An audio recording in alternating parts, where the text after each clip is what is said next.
আসসালামু আলাইকুম। খালিদ মহিউদ্দিনের আজকের টক শোটি কিছুক্ষণের মধ্যে শুরু হতে যাচ্ছে। তিনি আজকে সমন্বয়ক হাসনাত এর সাথে গুরুত্বপূর্ণ আলোচনা করেছেন। চলুন দেখে আছি আজকে তার সাথে কি আলোচনা হয়। আমরা এখন দেখতে যাচ্ছি খালিদ মহিউদ্দিনের আজকের টক শোটি। নিউ ইয়র্কের ম্যানহাটন থেকে আপনাদের সঙ্গে আছি আমি খালেদ মহিউদ্দিন। আপনারা জানেন ৭২-এর সংবিধান চান না তারা। বাংলাদেশের ২৪-এর বাংলাদেশের পর নতুন সংবিধানের দাবি তারা তুলেছেন। পালিয়ে থাকা আওয়ামী লীগকেও রাজনীতির ময়দানে সুযোগ দিতে নারাজ তারা। এইসব দাবিকে সামনে রেখে জুলাই বিপ্লবের ঘোষণাপত্র দিতে চেয়েছিলেন বৈষম্য বিরোধী ছাত্রনেতারা। শেষ পর্যন্ত দায়িত্ব নিয়েছে অন্তর্বর্তীকালের সরকার। যদিও সরকারের সমন্বয়কদের প্রতিনিধি আছেন, এসব বিষয় নিয়ে কথা বলার জন্য আজ আমাদের সঙ্গে রয়েছেন জুলাই বিপ্লবের রূপকার, বৈষম্য বিরোধী ছাত্র আন্দোলনের আহ্বায়ক জনাব হাসনাত আবদুল্লাহ। জনাব হাসনাত আবদুল্লাহ, আপনাকে আমাদের অনুষ্ঠানে স্বাগত জানাই। আপনাকে ধন্যবাদ, আপনি আমাদের সাথে যুক্ত হয়েছেন আপনার মূল্যবান সময়ের কাছ থেকে। আপনাকেও ধন্যবাদ খালেদ ভাই। জনাব আবদুল্লাহ, আমি আজকে আসলে ছোট বড় মিলিয়ে অনেকগুলি বিষয় আপনার কাছ থেকে জানতে চাইবো যে আপনি মানে মানে ওই যে প্রশ্নের উত্তরটা কি লেংথে দিবেন সেটা একটু ঠিক করে নিয়েন। আমি মাঝে মাঝে আপনাকে একটু ইন্টারাপ্ট করবো, এটা নিয়ে বেয়াদবি নিয়েন না আর কি। ঘটনা হচ্ছে যে বৈষম্য বিরোধী ছাত্র আন্দোলনের আপনি আহ্বায়ক। তো আমরা জানি যে ১৫৮ জন সমন্বয়ক ছিলেন, আরও অনেকেই ছাত্র আন্দোলনে অংশ নিয়েছেন, কিন্তু আপনি যে এটার আহ্বায়ক হলেন এটা কি কোনো নির্বাচনের মধ্য দিয়ে? আচ্ছা খালেদ ভাই, এই প্রসঙ্গে যাওয়ার আগে আপনার প্রোগ্রামের নাম তো হচ্ছে খালেদ মহিউদ্দিন জানতে চায়। আমরা আজকে আপনার কাছে একটা জিনিস জানতে চাই। আপনি তো টক শো। জনাব আব্দুল্লাহ, আমি আমার আজকে প্রোগ্রামের নাম ঠিকানায় খালেদ মহিউদ্দিন। আমার প্রোগ্রামের নাম ঠিকানায় খালেদ মহিউদ্দিন, মানে অর্থাৎ আমরা আপনাকে চিনি খালেদ মহিউদ্দিন জানতে চাই, ওই টাইটেল থেকেই হচ্ছে আপনি একটা আমাদের কাছে একটা অবস্থান তৈরি হয়েছে। তো সেই জায়গা থেকে আমরা আজকে আপনার কাছে একটা জিনিস জানতে চাই। মানে শুরুটাই করছে, আপনি তো টক শো করছেন অনেক বছর ধরে। তো আজকে আমি আপনাকে প্রশ্ন করি, মানে যে প্রশ্নটা হচ্ছে যে ভাই, ফ্যাক্ট এবং অ্যাজাম্পশন হেজিং এই বিষয়গুলো কি এক কিনা? মানে একটা অ্যাজাম্পশন করলাম, হাইপোথিসিসের ভিত্তিতে এটাকে ফ্যাক্ট হিসাবে কি চালানো যায় কিনা? এটা অনেক বড় দার্শনিক কথাও এটাতে বলা যায়। আর যদি আপনি শব্দগত বলেন, আপনি যদি সিমেন্টিক শব্দগত মানে বুঝলেন, সিমেন্টিক না, হ্যাঁ সিমেন্টিক না, প্র্যাগম্যাটিক জায়গা থেকে ফ্যাক্ট আর অ্যাজাম্পশন এক না, তবে ফ্যাক্টের জায়গায় যাইতে গেলে অনেক সময় অ্যাজাম্পশন করতে হয়। ফ্যাক্ট আর অ্যাজাম্পশন ধরে ধরে যাইতে হয়, ফাইন, ওকে ফাইন, যেগুলো হাইপোথিসিস ধরে ধরে যাইতে হয়। তাহলে ফ্যাক্ট এবং অ্যাজাম্পশন যদি এক না হয়ে থাকে, তাহলে আপনি ওই দিন লাস্ট একটা প্রোগ্রামে আমি দেখেছি আপনি বললেন যে আমি সময় টেলিভিশনে 10 জনের একটা লিস্ট ধরাই দিয়ে, মানে আপনার ইয়াটা ছিল 10 জনের একটা লিস্ট ধরাই দিয়ে আমি চলে আসছি। তার মানে আপনি ক্লেম করেছেন without any proper supporting detail claim. আপনি কিন্তু ক্লেম করেছেন যে হাসনাত আব্দুল্লাহ 10 জনের একটা লিস্ট ধরাই দিয়ে চলে আসছে। এখন এটার সাপোর্টিং ডিটেলটা কি, মানে আপনার কাছে কি প্রমাণ আছে এটা? আমি যে 10 জন, আমার কাছে আমি এএফপি রিপোর্টটা পড়েছিলাম, সেখানে আপনি 10 জনের কথা বা 5 জনের কথা বা 8 জনের কথা বা হয়তো 10 জনের কথাই আমার এখন মানে এএফপি রিপোর্টের মধ্যে বলা হয়েছিল যে হাসনাত আব্দুল্লাহ গিয়ে সময় টেলিভিশনের 10 জন সাংবাদিককে চাকরিচ্যুতি করার কথা বলেছেন। আমি তারপরে দেখেছি যে আপনি একটা ফেসবুকে স্ট্যাটাস দিয়েছেন, সেই স্ট্যাটাসের মধ্যে আপনি বলেছেন যে আপনি এর মধ্যে যান নাই, আপনি যাওয়ার পরে 5 জনের চাকরিচ্যুতি করা হয়েছে এবং সেই 5 জনের চাকরিচ্যুতি করার ব্যাপারে আপনি আপত্তি জানিয়েছেন। আমি আবারও বলতে চাই যে আপনি 10 জনের লিস্ট ধরাইছেন কি 5 জনের লিস্ট ধরাইছেন? হ্যাঁ, 5 জনের লিস্ট ধরাইছেন, সেটা আমি বলি। আপনি ওই জায়গা থেকে খালেদ ভাই বক্তব্যটা ভাবে আসে না, আপনার জায়গা থেকে যেভাবে আসছে সেটা হচ্ছে এএফপির বরাতে হাসনাত আব্দুল্লাহ গিয়েছে, ব্যাপারটা এমন ছিল না। বরং আপনার জায়গা থেকে আপনি হচ্ছেন পার্সোনালি ক্লেম করেছেন আমি 10 জনের লিস্ট ধরাই দিয়ে চলে আসছি। এই ঘটনা যেহেতু খালেদ মহিউদ্দিন মানুষের ওনার কাছ থেকে এই ধরনের বক্তব্য আসে, যেগুলো হচ্ছে অংশগ্রহণ করেছে, আমাদেরকে ব্যক্তিগতভাবে আহত করি। কারণ এই 10 জনের লিস্ট যদি সময় টেলিভিশন যে ধরনের গুন্ডামি করেছে, এই গুন্ডামির বিরুদ্ধে, এটা সাংবাদিকতা করে না, এক ধরনের গুন্ডামি করেছে। আমরা সেখানে কথা বলতে গিয়েছিলাম ফ্যাক্ট বেসড জার্নালিজম, যেটা যে জার্নালিজমের জন্য আপনারা হচ্ছেন এত বছর ধরে ফাইট আউট করছেন, যে জার্নালিজম আপনারা দেশে থেকে করতে পারেন নাই, আপনারা বিদেশে চলে যাইতে হয়েছিল, সেই জার্নালিজমটা সময় টেলিভিশন এটা গুন্ডামি করেছে, সেটার বিরুদ্ধে কথা বলতে গিয়েছিলাম। কিন্তু আপনি যেভাবে বললেন যে আমি 10 জনের নাম এটা বাস্তবতা বিবর্জিত একটা তথ্য খালেদ ভাই। ওকে, এটার কোনো ধরনের বাস্তবতা না থেকে আমাদের আপনাদের জায়গা থেকে আপনি তো অবশ্যই প্রশ্ন করবেন, আমি প্রশ্ন উত্তর নিব, আপনার সবগুলো প্রশ্ন উত্তর দিব। সেটা হচ্ছে আমরা প্রত্যাশা করবো আপনাদের জায়গা থেকে যেন বস্তুনিষ্ঠ সাংবাদিকতা, যে সাংবাদিকতার জন্য খালেদ মহিউদ্দিনরা বছরের পর বছর ফাইট করে যাচ্ছে, সেই ধরনের সাংবাদিকতা, ক্ষমতাকে প্রশ্ন করার সাংবাদিকতা অব্যাহত থাকবে।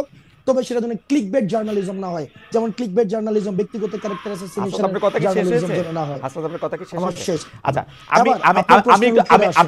আমি একটু দুইটা জিনিস একটু ক্লিয়ার হই। এক হচ্ছে যে আপনি সেইখানে সময় টিভির গুন্ডামি প্রতিরোধ করতে গিয়েছিলেন, রাইট?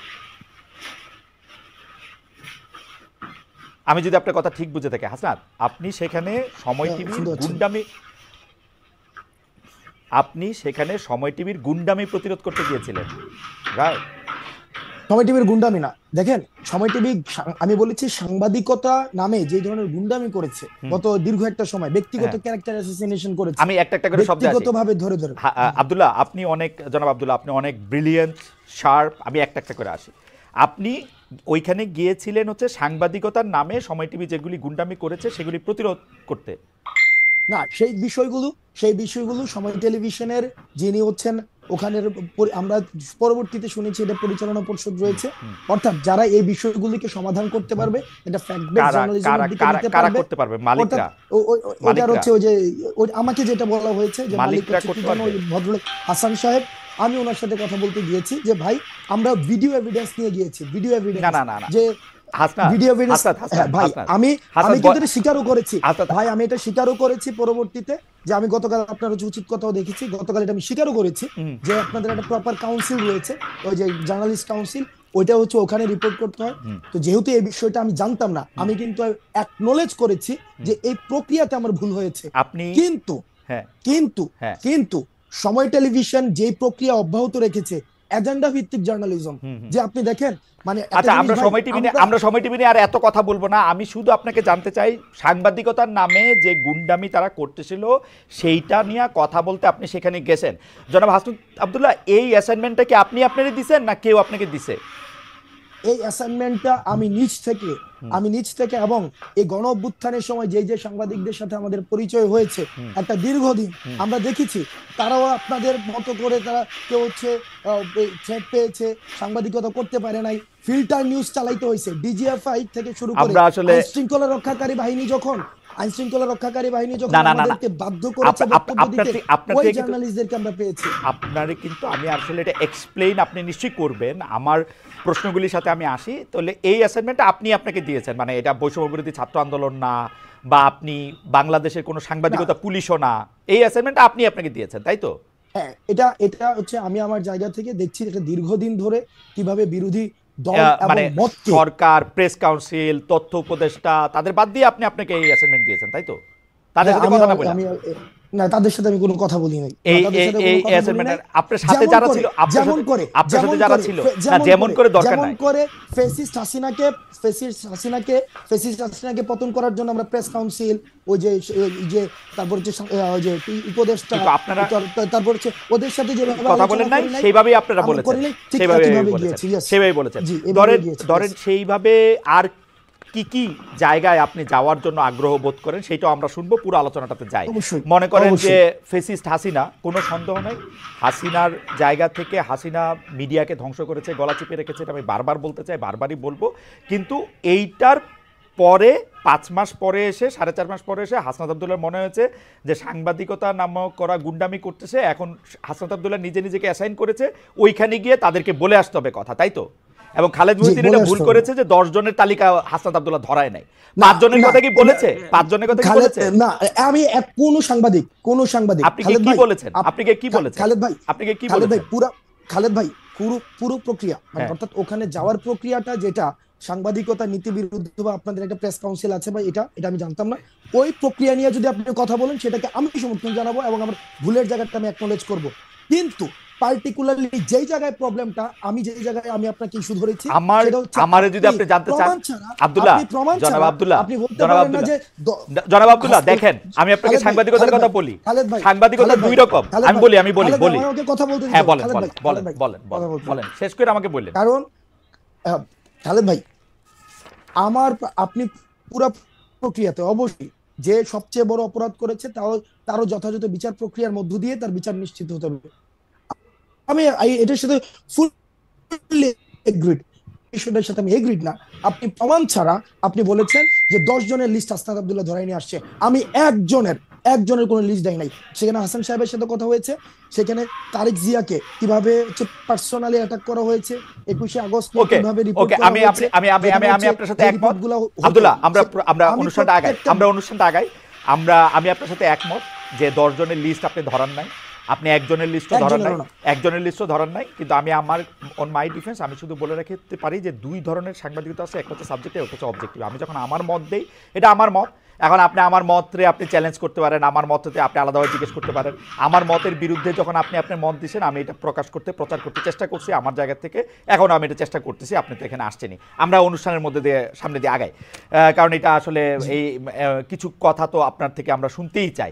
সেইটা হচ্ছে যে ধরেন 158 জন সমন্বয়কের মধ্যে দিয়ে আপনি আহ্বায়ক নির্বাচিত হয়েছেন, এটা কোনো বা নির্বাচিত হয়েছেন কিনা, এটা কি প্রক্রিয়ার মধ্যে দিয়ে হয়েছে? ওকে, 158 জনের দেখেন, এই যে অভ্যুত্থান পরবর্তী সময়ে সমন্বয়ক নামে আমরা বারবার বলেছি, সমন্বয়ক নামে বিভিন্ন জায়গায় হচ্ছে চাঁদাবাজি, তারপরে হচ্ছে বিভিন্ন জায়গায় অ্যানোমালিস ক্রিয়েট হচ্ছিল। এখন দেখেন, বিপ্লব যখন হচ্ছে গণ অভ্যুত্থানের সময় বিভিন্ন হচ্ছে কন্ট্রিবিউশনের ভিত্তিতে আমরা সমন্বয় করেছিলাম, তখন দেখা যেত কি সমন্বয় খুঁজে পাওয়া যেত না, রিস্ক নিতে চাইতো না। কিন্তু অভ্যুত্থান পরবর্তী সময়ে সবাই সমন্বয় পরিচয় বিভিন্ন জায়গায় অথরিটেটিভ একটা মনোভাব নিয়ে যেতে যাচ্ছিল। তো তখন সেই জায়গা থেকে যখন কারো হচ্ছে অভিযোগ আসছে, আমি কিন্তু তাকে অ্যাকাউন্টেবিলিটির মধ্যে নিয়ে আসতে পারি না, কারণ সেই জায়গা থেকে যেন এটার একটা ফিল্টার প্রসেস হয়। আমরা এই যে 158 জন সমন্বয় হয়েছে, আমরা তাদের সাথে বসেছি।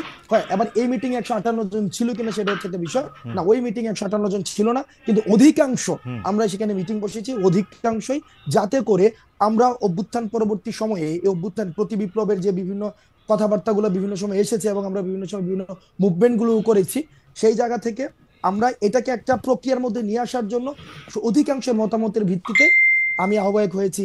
সার্জিস হচ্ছে জুলাই অধিকাংশের মতামতের ভিত্তিতে, এটাই আমার জানা ছিল, অধিকাংশের মতামতের ভিত্তিতে, অধিকাংশ সমন্বয়কের মতামতের ভিত্তিতে, মানে আপনারা একটা ভোটাভুটি করেছেন, তাই তো? না, ওইটা ভার্বালি, সেটাকে আমরা হচ্ছে প্রথমত আমরা সবাই একসাথে বসেছি, বসে আমরা একটা সিদ্ধান্ত নিয়েছি যে এই যে বিভিন্ন অভিযোগ আসছে, আমার বিরুদ্ধে অভিযোগ আসতে পারে, তখন সেটার অ্যাকাউন্টেবিলিটি প্রক্রিয়াটা কি হবে। ঠিক আছে, মানে এই প্রক্রিয়াটা আমরা বুঝছি, মানে ঘটনাটা হচ্ছে যে আহ্বায়ক পদে অধিকাংশের মানে কি বলে বাচনিক মতামতের ভিত্তিতে লিখিত কোনো কিছু না, আপনি নির্বাচিত হয়েছেন, তাই তো? হ্যাঁ, এটা ভার্বাল, বাচনিক, সুন্দর একটা শব্দ। হ্যাঁ, আপনি নির্বাচিত হয়েছেন। আর কোনো ক্যান্ডিডেট ছিল আহ্বায়ককে? না, আপনিই ছিলেন শুধু? না, আহ্বায়ক ক্যান্ডিডেট বলতে কি ওখানে এরকম হয় না যে 3-4 জন দাঁড়াইছিল আহ্বায়ক পদে, কয়েকজন সদস্য সচিব পদে, বিষয়টা এমন না। বিষয়টা হচ্ছিল এরকম যে কে হইতে পারে, কে হচ্ছে এখন কাকে আমরা দায়িত্বটা দিতে পারি, সেক্ষেত্রে বেশ কয়েকজনের নাম আলোচনায় আসছে। আর আমার নামটা সেক্ষেত্রে অনেকে অপোজ করেছেন, হাসান ভাই হওয়া উচিত না, অনেকে বলেছেন হাসান ভাই, বেশিরভাগ যাই হোক, একটা মানে মোটামুটি একটা কথা, তারপর হচ্ছে যে একটা আলোচনা, একটা বাচনিক সংলাপ, এগুলির মধ্যে যেটা হয়েছে। থ্যাংক ইউ, আমার আর কিছু জানা নাই। আচ্ছা, হ্যাঁ, 2 নাম্বার কথা হচ্ছে যে এই যে জুলাই বিপ্লবের ঘোষণাপত্র 31 ডিসেম্বর আপনারা দিবেন, এইটা নিয়ে সিদ্ধান্ত আপনারা কবে নিয়েছিলেন? কেন আমি আপনাকে এই প্রশ্ন করতেছি যে এইটা নিয়ে সরকারের সঙ্গে আপনারা আলোচনা করছিলেন? কারণ আমরা দেখছি যে আপনারা যখনই জুলাই ঘোষণাপত্রের ঘোষণা দিলেন, জুলাই বিপ্লবের ঘোষণাপত্র করবেন, তখন সঙ্গে সঙ্গেই প্রেস সচিব, প্রায় সঙ্গে সঙ্গেই সরকারের প্রেস সচিব বলছে জুলাই বিপ্লব ঘোষণাপত্রের সঙ্গে সরকারের কোনো সম্পর্ক নেই, আপনার নিশ্চয়ই মনে থাকবে। 2 দিন পরে আবার তারা বলছে যে ঘোষণাপত্র বিষয়ে সরকারের এই ঘোষণাপত্র দিবে হচ্ছে সরকার, তাই না? আমরা আপনার কাছে জানতে চাই যে এই আলাপটা আপনারা সরকারের সঙ্গে করছিলেন কিনা, সিদ্ধান্তটা কবে নিলেন যে জুলাই বিপ্লবের একটা ঘোষণাপত্র দিবেন? আমরা একটু আলোচনার স্বার্থে জুলাই বিপ্লবের ঘোষণাপত্র কেন প্রয়োজনীয় সেইটা নিয়ে পরে আলাপ করি। মানে আপনার সিদ্ধান্ত কবে নিলেন এবং সরকারের সঙ্গে আলোচনা করছিলেন কিনা?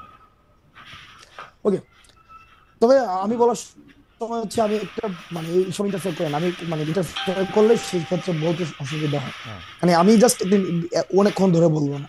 একটা আমার বিষয় হচ্ছে যে আমরা কখন প্রয়োজনীয়তা বোধ করলাম যে এই যে জুলাই গণঅভ্যুত্থানের একটি ঘোষণাপত্র প্রয়োজন, আমরা তখনই যখন দেখলাম যে মিডিয়াতে একটা আওয়ামী সিম্প্যাথি ক্যাম্পেইন শুরু হয়েছে, খালেদ মহিউদ্দিন ভাইদের মতো মানুষও দেখলাম যে বিচারকে এক পাশ ডিঙিয়ে সেখানে হচ্ছে বা অন্যান্য পুরা একটা সব জায়গায় বুদ্ধিজীবী পাড়ায়, মিডিয়াতে, তারপরে হচ্ছে রাজনীতিবিদদের মধ্যেও দেখেছি যে আওয়ামী পুনর্বাসনের একটা প্রক্রিয়া বা একটা সিম্প্যাথি ক্যাম্পেইন শুরু হয়েছে, এবং এই গণ অভ্যুত্থানকে বিভিন্ন জায়গায় ডিজোন করার একটা প্রক্রিয়া আমরা দেখেছি, ইনিশিয়েটিভও দেখেছি।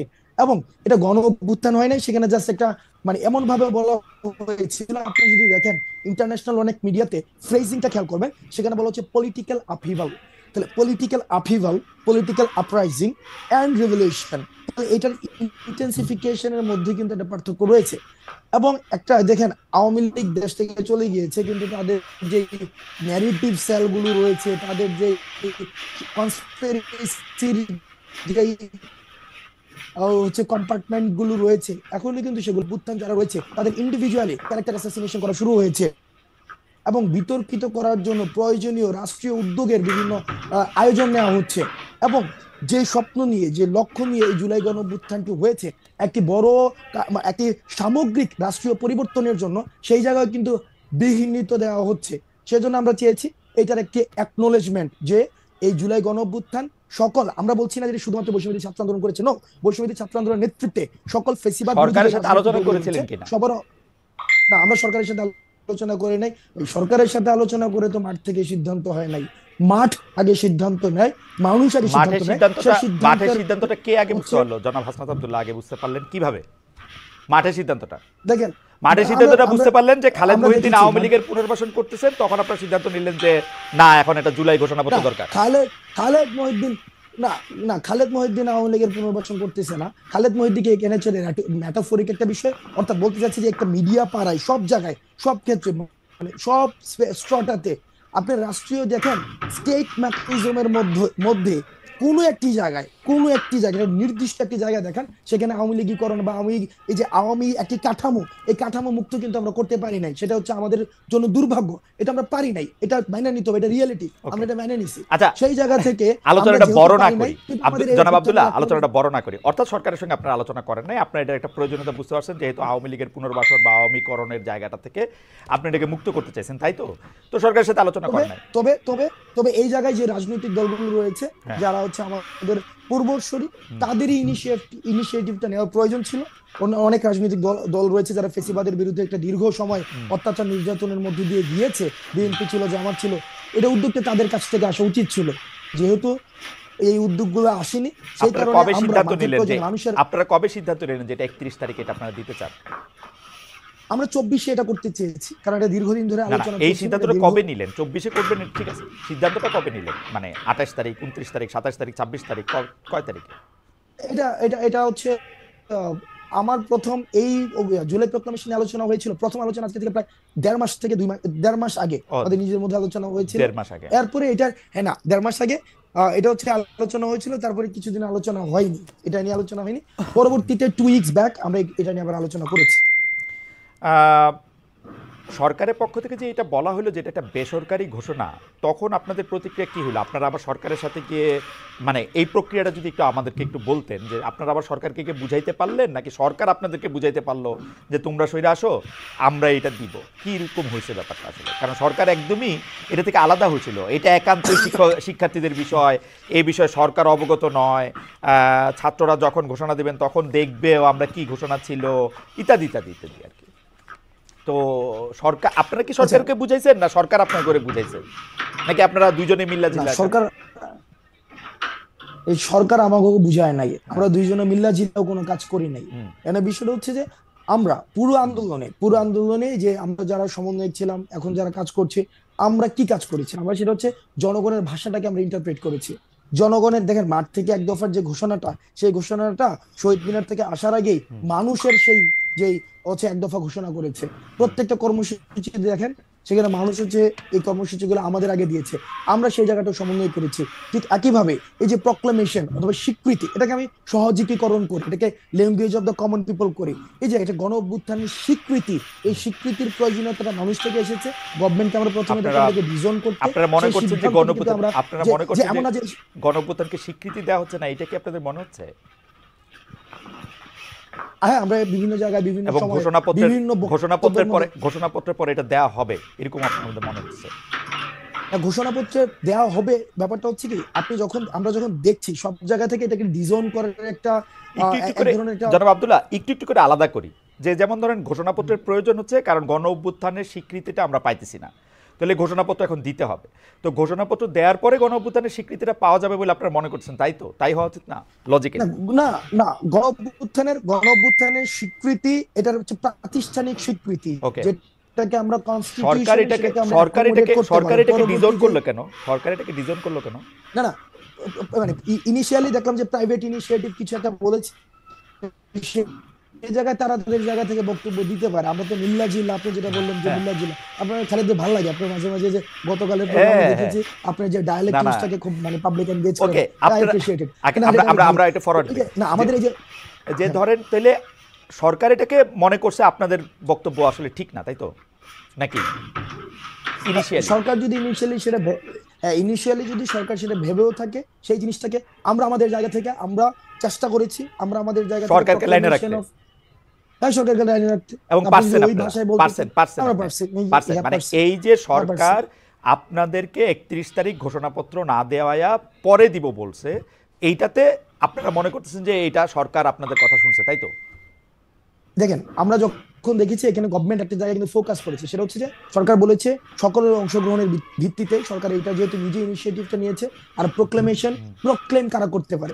প্রক্লেম হচ্ছে আমরা বারবার চেয়েছি আমরা যে এটা স্টেট পর্যায়ে থেকে যেন সেটাকে লিগালি এন্ডোর্স করা হয়। তো লিগালি এন্ডোর্স করার জায়গা থেকে ঐক্যমত ওই জিনিসটা তো দাবি তো আসছে মাঠ থেকে, এখানে আবার ভাই, স্টেট করতে আসলো। আমরা দেখেন আমরা বারবার আমরা যে জায়গাটা হচ্ছে চেষ্টা করছি এখনো পর্যন্ত আমরা ইউনিটিকে আমরা ফোকাস করছি সবকিছুতে, যাতে করে এই গণঅভ্যুত্থানের প্রত্যেকটি অংশীদার এই গণঅভ্যুত্থানে যারা অংশগ্রহণ করেছে সবাই অ্যাকনলেজমেন্ট।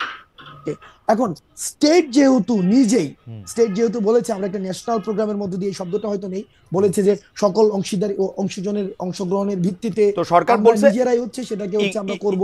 একটু একটু করে বলি সরকার যেহেতু বলছে যে এখন একটু একটু করে করবো, সবার সাথে অংশগ্রহণ করে করবে, তখন আপনারা বলছেন যে ঠিক আছে, আপনারা সরকারকে বুঝাইতে সক্ষম হয়েছেন যে আপনারা কি চান, তাই তো? ঠিক আছে, তাইলে আপনাদের মনে ওই শঙ্কা নাই? আমি একটু একটু করে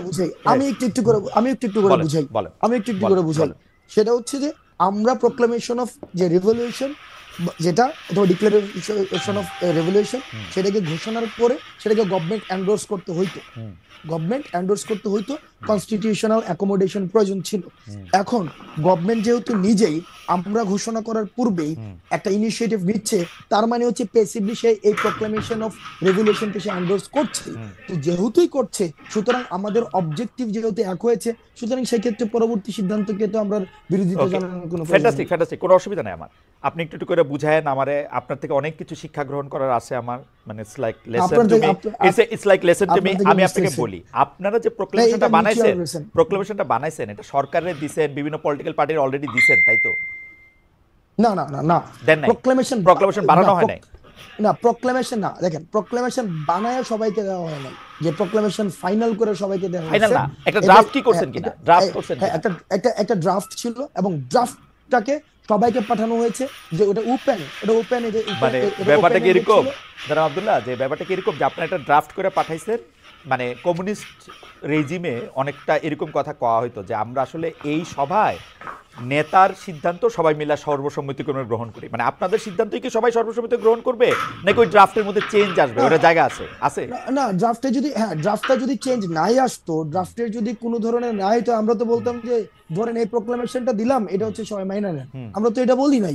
আমরা হচ্ছে একটা স্ক্র্যাচ এখানে ছিল, এবং সবার এখানে দেখেন আপনি নিশ্চিত আপনারা যে ড্রাফটটা দিবেন সেই ড্রাফটটা সবাই সবার মতামত দিয়ে আইসা 15 তারিখের মধ্যে এটা আবার সবাই মাইনা, সবাই এটার সাথে একমত হয়েও যাবে, যাদেরকে আপনারা পাঠাচ্ছেন আপনারা নিশ্চিত তাদের সাথে কথা হয়েছে আপনাদের?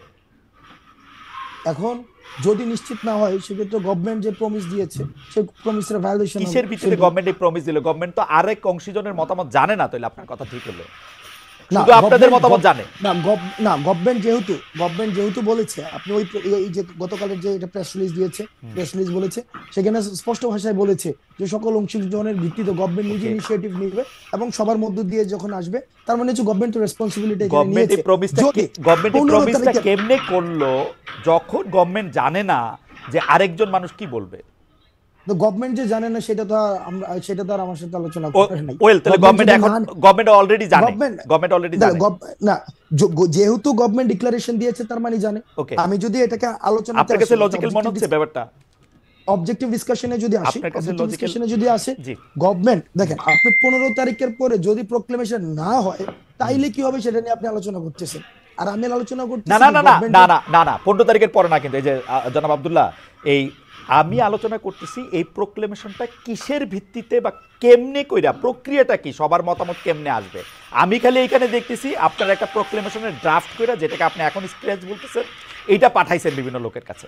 অন্য যারা অংশীজন আছে, আপনারা ছাড়াও তো আরো কিছু অংশীজন থাকতে পারে, দুই একজন অথবা অর্ধেক জন, আপনারা একজন থাকতে পারে। তো তাদের মতামত, তো তাদের মতামত যদি অ্যাকোমোডেট করতে হয় তাহলে আপনারা তো জানেন না তারা এই আপনাদের স্ক্র্যাচের সাথে একমত হবে কি হবে না। আপনি বলতেছেন গভর্নমেন্ট জানলেও জানতে পারে, তো যদি না জানে, জানলেও জানতে পারে না। গভর্নমেন্ট যেহেতু জানে, গভর্নমেন্ট জানে আরেকজন কি প্রস্তাব দিবে, গভর্নমেন্ট যেহেতু জানে এই কারণে ইনিশিয়েটিভ নিয়েছে।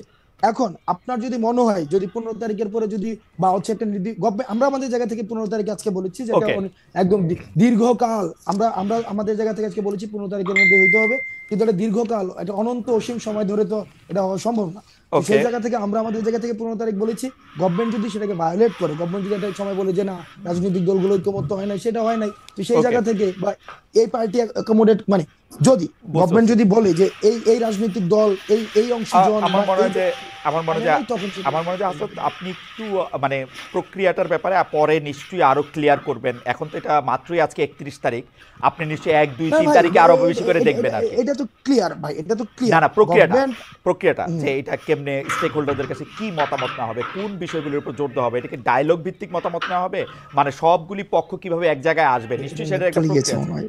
নিশ্চয়ই সেটা একটা প্রক্রিয়া আছে, সেই প্রক্রিয়াটা নিশ্চয়ই আপনারা ফাইনাল করবেন, আমার অসুবিধা নাই, আপনারা ফাইনাল করেন আরও, কারণ এটা তো মাত্রই আপনারা জিনিসটা সামনে আসলো। হাওয়েভার আপনি অনুমতি দিলে আমি একটু পরের প্রশ্নে যাইতে পারি।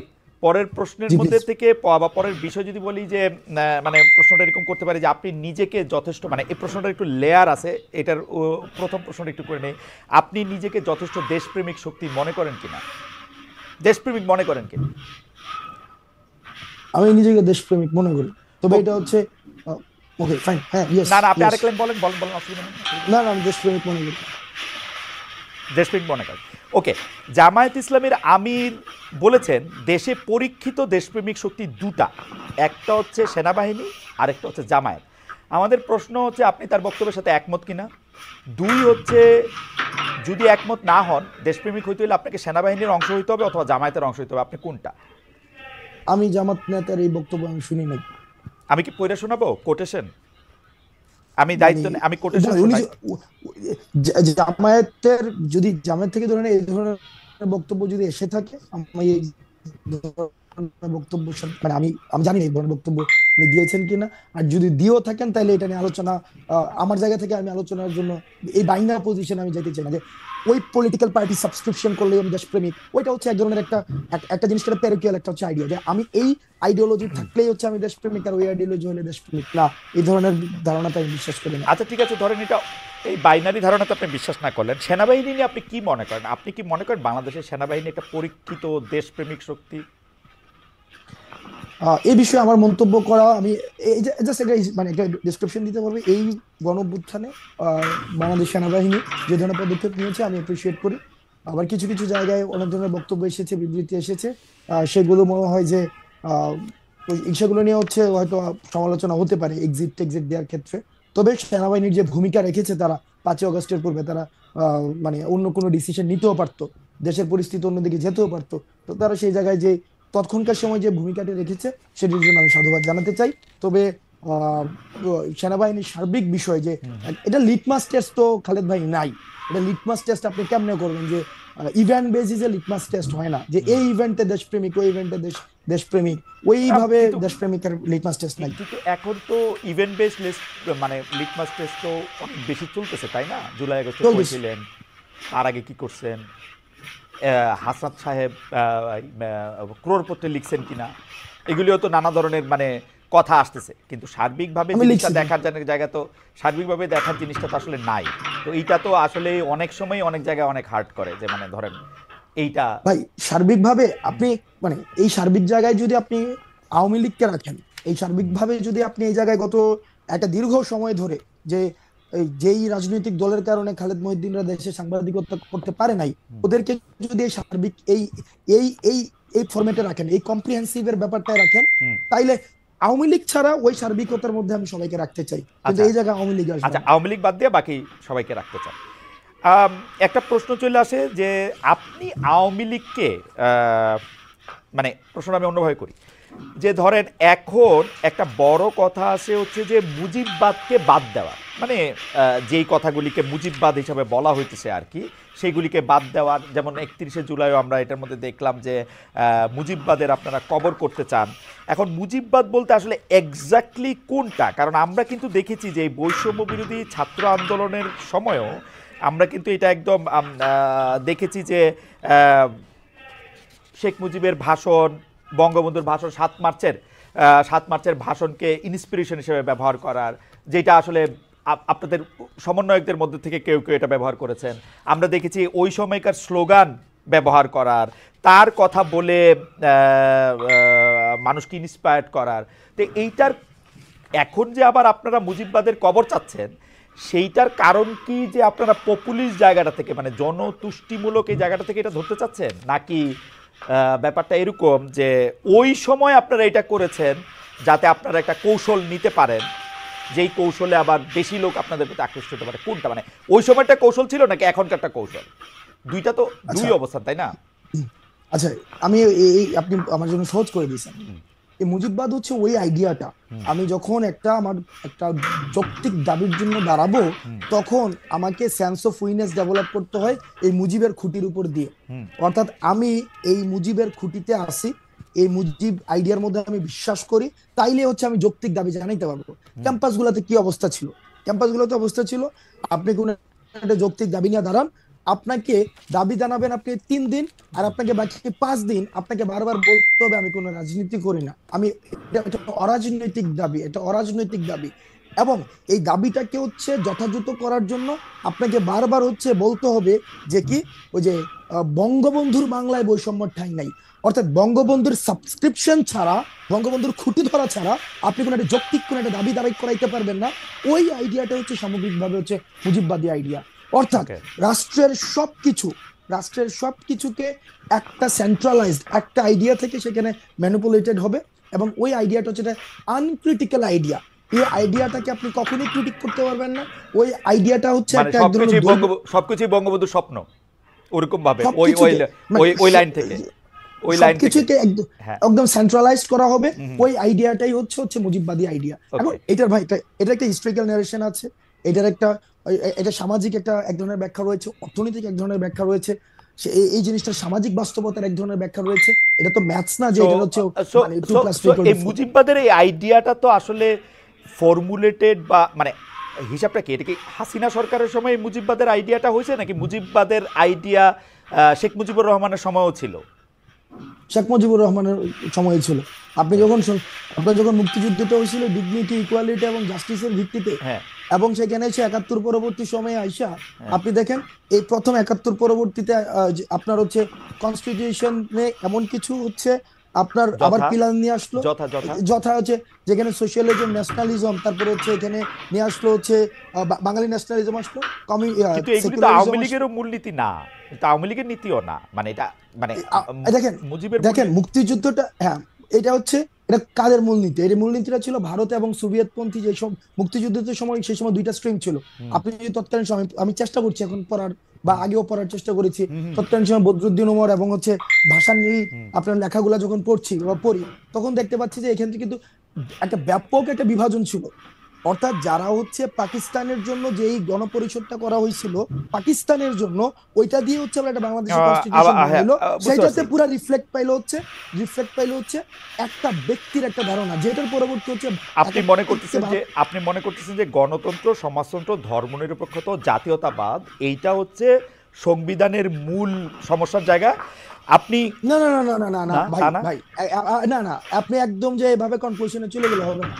অর্থাৎ এই যে মুক্তিযুদ্ধটা হইলো ডিগনিটি, ইকুয়ালিটি এন্ড জাস্টিসের ভিত্তিতে, পরবর্তীতে আপনার মুক্তিযুদ্ধের যে সকল অংশীজনের কি মতামত নিয়ে এটা হয়েছিল, নাকি হচ্ছে পাকিস্তানপন্থী যারা রয়েছে, সরি পাকিস্তানপন্থী যারা রয়েছে, এটাও একটা মানে এটাকে অন্যভাবে ব্যাখ্যা করার একটা সুযোগ থাকবে, কারণ এই যুগে হচ্ছে কনটেক্সট ছাড়া কথা ইজিলি কাট অফ করা যায়। Right, right. আমি বলতে চাচ্ছি তৎকালীন সময় যে গণপরিষদটা করা হয়েছিল, সেই গণপরিষদটা হচ্ছে, এই গণপরিষদটা কিভাবে মানে কোন নির্বাচনের ভিত্তিতে হয়েছিল?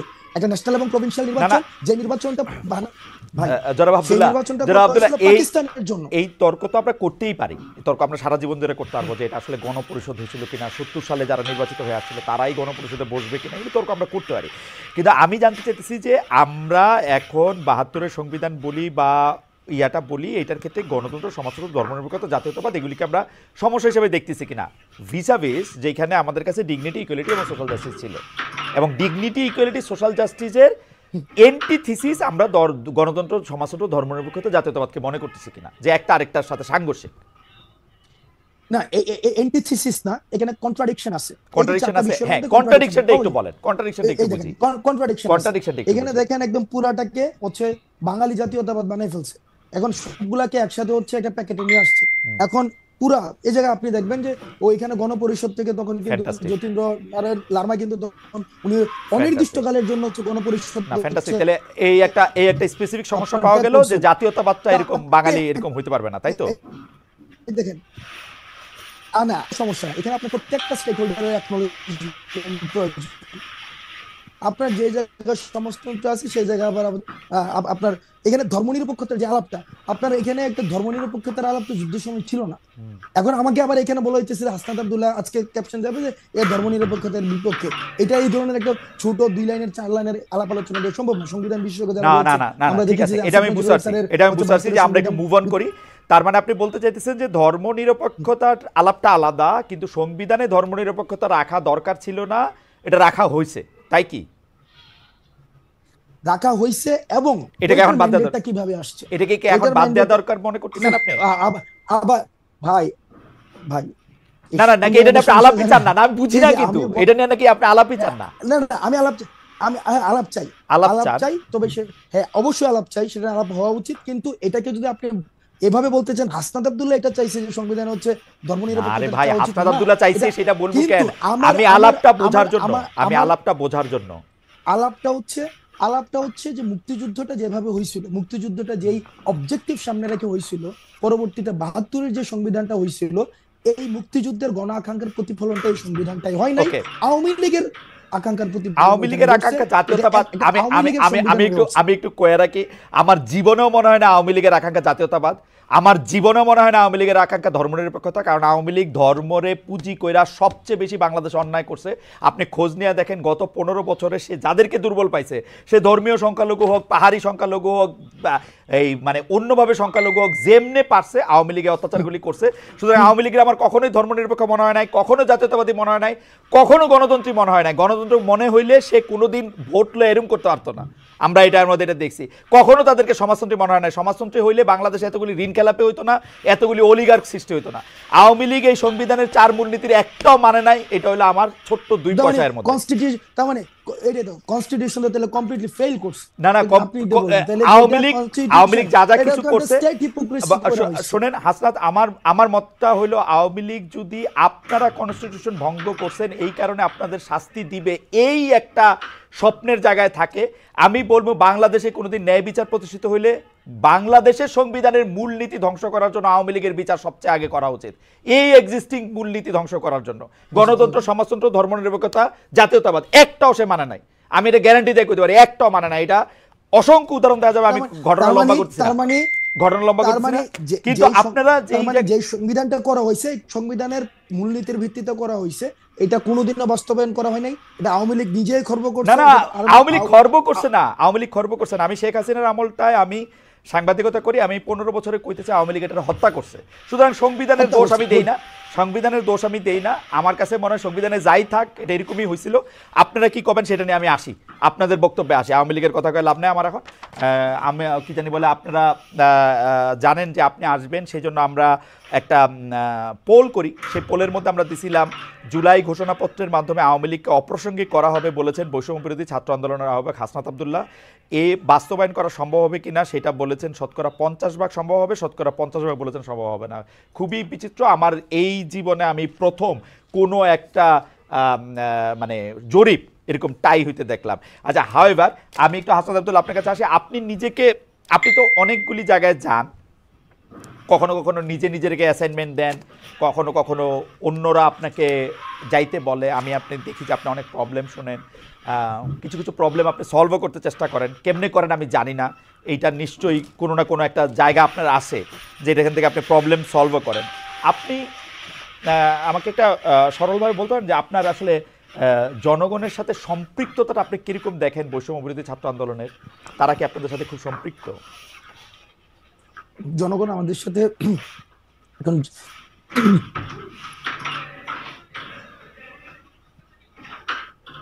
দেখেন, একটা দীর্ঘ সময় একটা জনগণের যেটা হয়েছে, যেটা বিভাজনের রাজনীতির মধ্য দিয়ে তারা গড়ে উঠেছে, এবং সেক্ষেত্রে তাদের আশা আকাঙ্ক্ষার প্রতিফলন হইতে দেখে নাই। এবং হাসিনার যে পতন এবং নতুন রাজনৈতিক একটা বন্দোবস্ত, নতুন রাষ্ট্র কাঠামো, এই এই বিষয়গুলোর সাথে মানুষ আমাদের সাথে অ্যাটাচ করে, এটা আমরা দেখি। সবাই অ্যাটাচ করে বিষয়টা এমন না, আমি বলবো না যে শতভাগ মানুষ আমাদের সাথে অ্যাটাচ করেছে, বিষয়টা এমন না। কিন্তু তারা যে কথাগুলো বলতে চায়, তারা যেই ধরনের কর্মসূচি দেখতে চায়, তারা যেই ধরনের বাংলাদেশ দেখতে চায়, সেটি আমরা যখন এই ধরনের বাংলাদেশের কথা বলি, একটা উল্লেখযোগ্য সংখ্যক জনগণ আমাদের সাথে অ্যাটাচমেন্ট ফিল করে, এখনো পর্যন্ত ফিল করে। এবং আজকে যে আমরা কর্মসূচি দিয়েছি, আপনি দেখেছেন একবার এই কর্মসূচি হবে কি হবে না, এই দুর্দুল্যমান অবস্থায় কিন্তু বাংলাদেশের বিভিন্ন জায়গা থেকে, প্রান্তিক জনপদ থেকে, বিভিন্ন জায়গা থেকে মানুষ উঠে এসেছে। এখনো পর্যন্ত নতুন একটি রাজনীতিক, আপনি একটা মানে আরবান মিডল ক্লাসে একটা রাজনীতিক, আমরা এই যে প্রজন্মটা আই হেট পলিটিক্স প্রজন্মের মধ্যে দিয়ে হয়েছে, আমরা মনে করেছিলাম এই প্রজন্ম রাজনীতি বিমুখ হয়েছে, দেশ কিভাবে গেল এই দিকে তাদের কোনো মনোযোগ নেই। এই প্রজন্মটা আমাদেরকে নিয়ে আশা দেখছে, এই প্রজন্ম আমাদেরকে নিয়ে, আমাদের ছোটখাটো ভুলগুলো তারা আশাহত হয়, আমাদেরকে নিয়ে ক্রিটিক করে, কারণ আমাদেরকে নিয়ে তারা অনেক বেশি স্বপ্ন দেখে। আমার মনে হয় খুব চমৎকার বলেছেন জনাব আব্দুল্লাহ। অনেক প্রশ্ন রয়েছে, তাহলে আপনি বলতেছেন যে জনগণ আপনার সাথে অ্যাটাচ বোধ করে, শতভাগ না হলেও উল্লেখযোগ্য সংখ্যক করে। আপনাদের একটা আইডিয়া আছে যে এই উল্লেখযোগ্য সংখ্যক মানে একটা চিন্তা যে এটা আসলে কত ভাগ, এটাকে আপনার একটা কোনো মাঠ পর্যায়ে কোনো গবেষণা? আমরা যেহেতু এখনো কোয়ান্টিটেটিভ জরিপ চালাই নাই, কোনো ভোটাভুটি বা এই ধরনের হয় নাই, সুতরাং এটা কত পার্সেন্ট এই কোয়ান্টিটেটিভ অ্যাসেসমেন্ট আমি যেতে পারবো না। কিন্তু আপনি তো দেখেন যে গেলে লোকজন সাড়া দেয় বা লোকজন আপনাদের কাছে আসতেছে, সেটা তো আপনারা দেখেন, তাই তো? হ্যাঁ, সেটা আমরা দেখি। মানুষের আকাঙ্ক্ষা। আমার এই প্রশ্নটার মধ্যে আসলে কতগুলি ভাগ রয়েছে, যদি এইটা দেখেন আপনারা, এবং এইটা তো কেউ কোনোদিন অস্বীকার করবে না। আমরা জার্মানিতে ছিলাম, পুরো জুলাই মাসটা আমরা দেখেছি যে আপনাদের ডাকে আপনারা প্রথমে কোটা আন্দোলন করতেছিলেন, তারপরে যখন এটা একদফা আন্দোলনের মধ্যে গেল, নতুন রাজনৈতিক বন্দোবস্তের কথা আপনারা বললেন, সেইটা 3 তারিখে আপনারা বললো, তার আগেও এক দফার আপনাদের পেছনেই, মানে আমি যেটা বলি যে আপনারা এটার উপকার পুরো বাংলাদেশ এসে আপনাদের পিছনে দাঁড়িয়েছিল এবং সবাই আসলে বলা বলি করতেছিল। প্রফেসর ইউনূস পর্যন্ত বলেছেন এই ছাত্ররাই আমাকে নিয়ে এসছে এবং তারাই আমাদেরকে আসলে ক্ষমতায় বসিয়েছে, মানে একদম স্পেসিফিকলি বসেছে। যদি ওই ব্যাপারটা ঠিক হয়, বা ঠিক তো বটেই, মানে ওই ব্যাপারটা ঠিক হয়, আমি যদি দিয়ে বলতে চাই না, ওই ব্যাপারটা তো ঠিক বটেই, সময়টা যেহেতু পেরিয়েছে, তাহলে আপনার কাছে কি মনে হয় না যে বাংলাদেশের বেশিরভাগ মানুষ আপনাদেরকে আসলে সমর্থন করেন, আপনাদেরকে চান যে তারা নতুন রাজনৈতিক আলোতে দেখতে? আমরা তো এটা বিশ্বাস করি বাংলাদেশের, এই জন্য তো বলছি উল্লেখযোগ্য সংখ্যক মানুষ এখনো পর্যন্ত চায়, যারা অতীতের কনভেনশনাল পলিটিক্সে তারা আশাহত হয়েছে বিভিন্ন সময়, বিভিন্ন স্তরে স্তরে, তো তাদের যে আশা আকাঙ্ক্ষা গুলো গড়ে উঠছে, যতদিন পর্যন্ত আমরা তবে এটা ঠিক, যতদিন পর্যন্ত আমরা তাদের আশা আকাঙ্ক্ষার কথা বলতে পারবো, মানুষের আশা আকাঙ্ক্ষার কথা বলতে পারবো, আপনারা তো তাদের আশা আকাঙ্ক্ষা থাকবো, আপনারা তো তাদের আশা আকাঙ্ক্ষার কথা, আপনারা তো তাদের আশা আকাঙ্ক্ষার কথা বলতেছেনই, সেই জন্য হচ্ছে আপনাদের কাছে এই অভিযোগগুলো আসছে, তাই তো? জি, সেই জন্যই। তাইলে এই মুহূর্তে আপনারা কি মনে করেন না যে এই মুহূর্তে যদি একটা নির্বাচন হয়, আপনারা যেহেতু রাজনৈতিক দল গঠন করতে যাচ্ছেন, আপনাদেরকেই জনগণ চাইবে বেশি করে? আপনি কোন একদম ধাক্কাইতে নিয়ে যাচ্ছেন।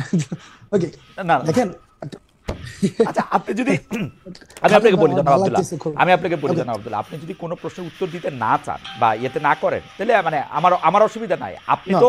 আপনি রাজনীতিবিদ, আপনি বাংলাদেশের মন্ত্রী হবেন, প্রধানমন্ত্রী হবেন, রাষ্ট্রপতি হবেন, আমি কিন্তু সাংবাদিকই থেকে যাব। সো আমার কাজ, মানে অনেকে এটা মনে করেন যে অমুকের সাথে আমি এমনি কথা কইলাম, অমুকের সাথে কেমনে কথা কইলাম, ব্যাপারটা এরকম না। হুএভার যে আপনার সিটে থাকবে আমি তাকে এইভাবেই প্রশ্ন করতে চাইবো। তো আপনার যদি মনে হয় যে এই প্রশ্ন আপনি দিবেন না, তাহলে আপনার মনে হয় না যে আপনি এখন নির্বাচন করলে বেশিরভাগ মানুষ আপনাদেরকে চাইবে, গণতান্ত্রিকভাবেই আপনারা আসলে দেশ চালাবেন? দেখেন নির্বাচন, দেখেন আমি এই প্রশ্নের মানে একদম যে কনক্লুসিভ কোনো উত্তর দিচ্ছি না, বাট আমার যেটা ধারণা, আপনি বলেছেন যে রাজনীতিবিদ, আমরা হচ্ছে এই জায়গায় মানে একটা হচ্ছে অভ্যুত্থান কেন্দ্রিক একটা রাজনীতি বা অভ্যুত্থান কেন্দ্রিক একটা বিষয়, আর একটা হচ্ছে যে পরবর্তীতে ভোট কেন্দ্রিক যে পলিটিক্স, এই দুইটা ডাইমেনশনের পার্থক্য রয়েছে। আমাদের সাংগঠনিক স্ট্রাকচার রয়েছে, একটা সাংগঠনিক এক ধরনের কর্ম ইভেন্ট রয়েছে। তো সেই জায়গাতে কিন্তু আমরা এখনো পর্যন্ত কি আপনাকে বুঝতে হবে আমরা কোনো রাজনৈতিক দল কিনা। রাজনৈতিক দল হলে সেটা সাংগঠনিক স্ট্রাকচার থাকবে, সাংগঠনিক ম্যানিফেস্টো থাকবে, সেটা ভিশন থাকবে, অ্যাসপাইরেশন থাকবে, মানুষ সেটাকে অ্যাটাচ করতে হবে। তখন হচ্ছে এই যে নির্বাচনে আমরা আসবো কি আসবো না সেই আলাপটা আসবে। ওকে, এর আগ পর্যন্ত ওই আলাপ যে যে যে আসবো কি আসবো না সেই আলাপটাকে আমি মনে করছি না সেটা প্রাসঙ্গিক। জনাব আব্দুল্লাহ, তাহলে কি ব্যাপারটা এরকম, যেহেতু আপনাদের এখনো একটা সেই অর্থে একটা স্ট্রাকচার সারা বাংলাদেশে নাই, এবং আপনারা বলতেছেন যে অভ্যুত্থান একরকম জিনিস, ভোট আর একরকম জিনিস, তো আপনারা কি আসলে এই সরকারের স্পেনটা দীর্ঘায়িত করতে চান নিজেদের দল বোঝানোর জন্য? না ভাই, তাহলে কি আপনার বিষয়টা কি এমন দাঁড়াইলো যে আমরা ইতিমধ্যেই মানে বৈষম্যবিরোধী এই যে ছাত্র আন্দোলন বা বৈষম্যবিরোধী আন্দোলন, বিষয়টা কি আপনি কি এভাবেই দেখছেন যে এটা বাংলাদেশে অন্যান্য যে ক্রিয়াশীল রাজনৈতিক দলগুলো রয়েছে সেই রাজনৈতিক দলগুলোর একটা মানে আমরা একটা নতুন একটা রাজনৈতিক দল, আপনি কি এভাবেই দেখছেন এখন? আমি তাই দেখছি, কারণ আপনারা তো রাজনৈতিক দল করবেন, অর্থাৎ আপনাদের যে জাতীয় নাগরিক শক্তি আছে এবং বৈষম্যবিরোধী ছাত্র আন্দোলনে যারা আছেন তাদের মধ্যে অনেকে এরকম একটা ধারণা দিয়েছেন যে আপনারা আসলে আগে রাজনৈতিক দল হোক, কিন্তু আপনাকে একটা স্পষ্ট করতে চাই, বৈষম্যবিরোধী ছাত্র আন্দোলনের আহ্বায়ক হিসেবে বৈষম্যবিরোধী ছাত্র আন্দোলন কোন রাজনৈতিক প্ল্যাটফর্ম না। এটা হচ্ছে সকল দলের সবাই ফেসিবাদ বিরোধী প্রত্যেকটা রাজনৈতিক দল, প্রত্যেকটা মত, প্রত্যেকটা পথের মানুষ এই প্ল্যাটফর্মটিকে সামনে রেখে এই ফেসিবাদের বিপক্ষে লড়ে গিয়েছে। এটা কোনো রাজনৈতিক দল না। ওকে, তো কে ফেসিবাদ বিরোধী সেই পরীক্ষা বা সেই সার্টিফিকেট আপনারাই তো দিবেন, তাই তো? ও ফেসিবাদ বিরোধী ভাই 5ই অগস্টের পূর্ববর্তী সময়ের যে পুরো আন্দোলনে, সেটা তো আমি সার্টিফিকেট দেবো, সেটা তো খালেদ মহিউদ্দিন ভাই পুরো সময়টা হচ্ছে হচ্ছে রেকর্ড করেছে, যে হিস্ট্রিক্যাল ডকুমেন্টেশন আছে। আপনারা তো কারা ফেসিবাদ বিরোধী বা ফেসিবাদের পক্ষে, ঠিক আছে, না এটা ঠিকই আছে, তার মানে এটা বোঝা যাবে যে কে ফেসিবাদ বিরোধী কে ফেসিবাদ বিরোধী না, এটা জুলাই আগস্টের কর্মকাণ্ড নিয়ে এটা বোঝা যাবে। তাইলে ব্যাপারটা যেটা দাঁড়াইলো যে আপনারা রাজনৈতিক দল হইলেই শুধুমাত্র বলতে পারবেন যে আসলে রাজনীতিটা কোন দিকে যাচ্ছে, এবং যতদিন পর্যন্ত আপনারা রাজনৈতিক দল না হচ্ছেন, এই যে বৈষম্য বিরোধী ছাত্র আন্দোলনের পক্ষ থেকে বা জাতীয় নাগরিক শক্তি থেকে সংস্কার করার কথা বলা হচ্ছে, আপনার কাছে কি মনে হয় যে সংস্কারের মাধ্যমে এই প্ল্যাটফর্মটাকে আসলে খুব শক্তিশালী করা সম্ভব বা শক্তিশালী করা হবে বা শক্তিশালী করা যাবে, এটা আপনার মনে হচ্ছে, বা আপনারা শক্তিশালী হইতে পারবেন?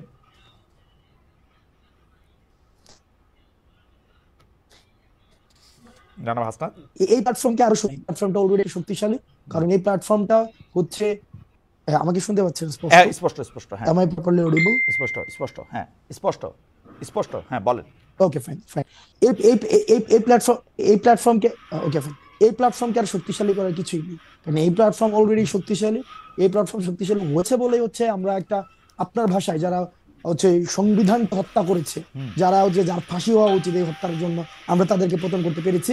এবং এই প্ল্যাটফর্মটা হচ্ছে সকল, আমি আবারও বলছি, ফেসিবাদ বিরোধী প্রত্যেকটি রাজনৈতিক দলের প্রত্যেকটি সবার অংশগ্রহণ ছিল, আমরা সেটাকে কোঅর্ডিনেট করেছি। সুতরাং এটা শক্তিশালী হওয়ার কিছুই নেই, এটা অলরেডি একটা আপনি তো আপনি তো সাহিত্যের ছাত্র, কিন্তু ঢাকা বিশ্ববিদ্যালয়ের ইংরেজি বিভাগের ছাত্র হিসেবে আপনাকে আসলে প্রচুর কম্পিটিশনের মধ্যে দিয়ে নিজের মেধা অনেকভাবে প্রমাণ করে আসলে আপনাকে এইটার মধ্যে আসতে হয়েছে। তো সুতরাং আপনি নিশ্চয়ই বিষয়গুলি জানেন যে একটা বস্তুর শক্তি যদি আর অর্জন করার না থাকে তখন এই শক্তিটা ক্ষয় হইতে থাকে। তো আপনারা কি সেটা রিস্ক নিচ্ছেন না যে এইটা আজকে যেরকম শক্তিশালী আছে, নির্বাচনটা যত পিছিয়ে যাবে তত আপনাদের এই শক্তি ক্ষয় হতে থাকবে? নাকি আপনারা বড় কোনো একটা গোষ্ঠীর সাথে একটা গাঁটছড়া বাঁধতে চাচ্ছেন, অর্থাৎ হয় বিএনপি নাইলে জামাত, ওরকম কোনো কিছু কি আপনাদের মাথায় আছে যে আপনারা জাস্ট একটা? খালেদ ভাই যেই নির্বাচন কমিশন আপনার 24, 18 এবং 14 মতো ইলেকশন আয়োজন করে, যে পুলিশ যে পুলিশি ব্যবস্থা, যে স্টেট, প্রত্যেকটা মানে কি বলা যায় প্রতিষ্ঠান এখনো পর্যন্ত প্রপারলি ফাংশন করতেছে না। এটা তো ট্রু। এটা তো এখানে সুগার কোটেড ল্যাঙ্গুয়েজ ব্যবহার করা মানে মানে কোন ইয়া না যে আমার এখানে গভর্নমেন্টকে আমার ইয়া করতে হবে, অনেক বেশি হাইপে তুলতে হবে হাসিনার মতো, যে গভর্নমেন্ট পারতেছে। এটা তো ট্রু, প্রপারলি ফাংশন করতেছে না। তো আপনার কি মনে হয় হাসিনার এক্সিস্টিং স্ট্রাকচারটা বিদ্যমান রেখে যদি আবার একটা নির্বাচন আয়োজন করা হয়, ওই নির্বাচনটা আবার গ্রহণযোগ্য হবে? আমি আপনাকে আবার আমি আপনাকে একটা কথা বলি আব্দুল্লাহ, আমি আপনাকে একটা কথা বলি।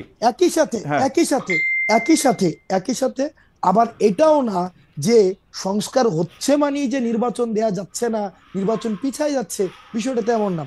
সংস্কার এবং নির্বাচন, কিছুদিন আগেও গভর্নমেন্ট একটা প্রোগ্রাম করেছে, সেখানে আমরা দেখেছি সেখানে ইয়া ছিল জাতীয় ঐক্য, সংস্কার এবং নির্বাচন, এটা সাইমultaneously চলবে। Okay. এটা নিয়ে তো হচ্ছে কোনো ইয়া না, ব্যাপারটা এমন না ভাই। ওকে ওকে এই ব্যাপার- ওকে, আমি খালি মাঝখানে এমন না যে আমরা মাঝখানে একটা নির্বাচন কথা কই, মাঝখানে একটা কথা কই। এই যে এই কথা বলা হয় অবশ্যই যে কোন শেখ ভাই। হাসিনার লোকজন এগুলি রয়ে গেছে ওইখানে, আমি আপনার গ্যারান্টি দিয়ে বলতে পারি শেখ হাসিনার প্রধানমন্ত্রীর চেয়ারটা যেদিন ছেড়ে দিছে সেদিন আওয়ামী লীগের ফেট লেখা হয়ে গেছে। আওয়ামী লীগ হচ্ছে বাংলাদেশের হিস্ট্রি হয়ে গেছে। শেখ হাসিনা ওইটা খুব ভালো করে জানতো বলেই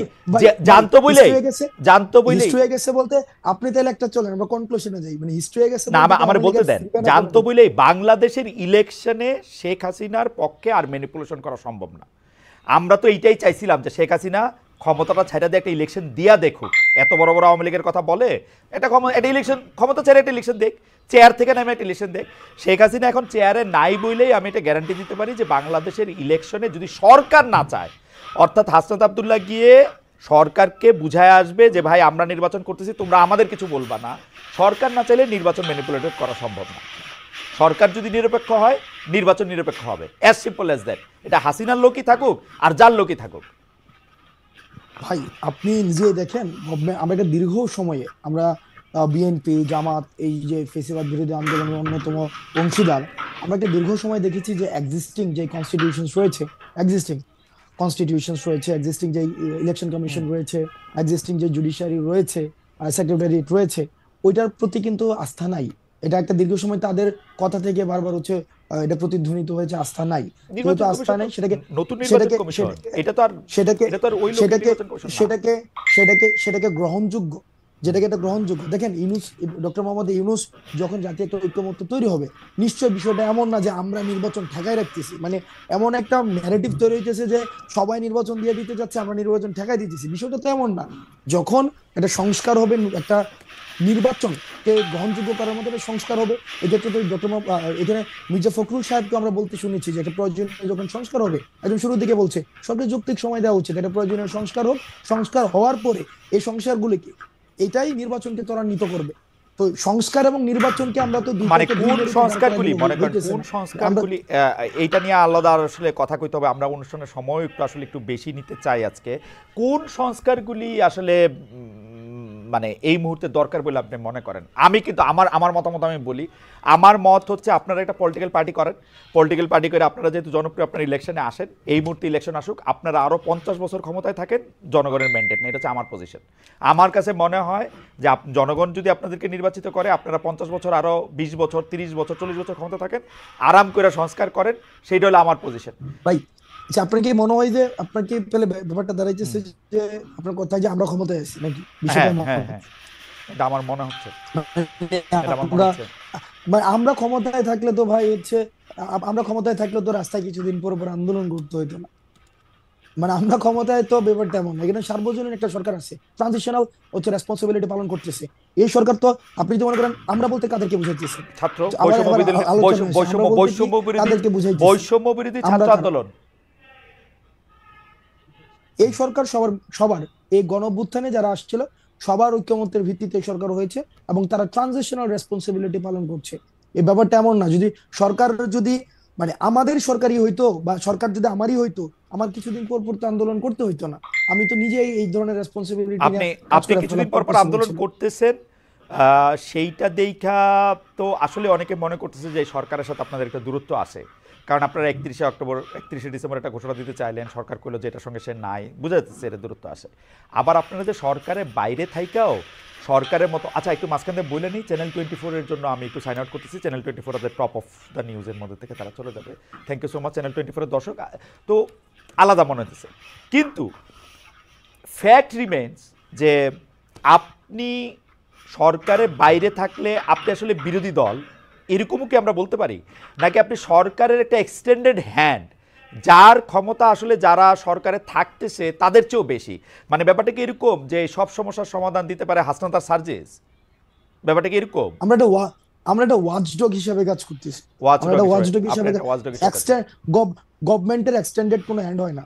গভর্নমেন্টের এক্সটেন্ডেড হ্যান্ড আগে ছিল, ছাত্রলীগ ছিল গভর্নমেন্টের এক্সটেন্ডেড এরকম না। আমরা গভর্নমেন্টের এক্সটেন্ডেড হ্যান্ড যদি হইতো, গভর্নমেন্টের এক্সটেন্ডেড যদি হ্যান্ড হইতো, বিভিন্ন জায়গায় মিসঅ্যাপ্রোপ্রিয়েশন হইতো। আমরা তো মিসঅ্যাপ্রোপ্রিয়েশন না, আপনারা কোনো মিসঅ্যাপ্রোপ্রিয়েশন করতেছেন আমরা না, যেটা করতে দিতেছেন না। না,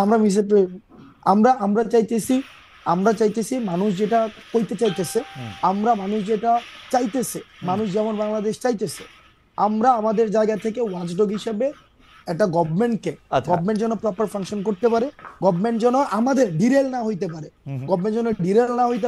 গভর্নমেন্ট যেন সংস্কার করে একদম বছরের পর বছর মানে একটা ওই যে হাসিনা যেটা করছে থাইকা না যেতে পারে।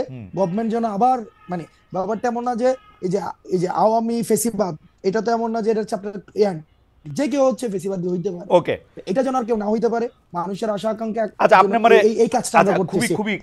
খুবই আপনি চমৎকার বলছেন জনাব আব্দুল্লাহ। এইটা আপনি বলেন তো, এই যে বৈষম্য বিরোধী ছাত্র আন্দোলন, জাতীয় নাগরিক কমিটি নামে আপনার দুইটা সংগঠনে কিন্তু সক্রিয়, দুইটারই অফিস আছে।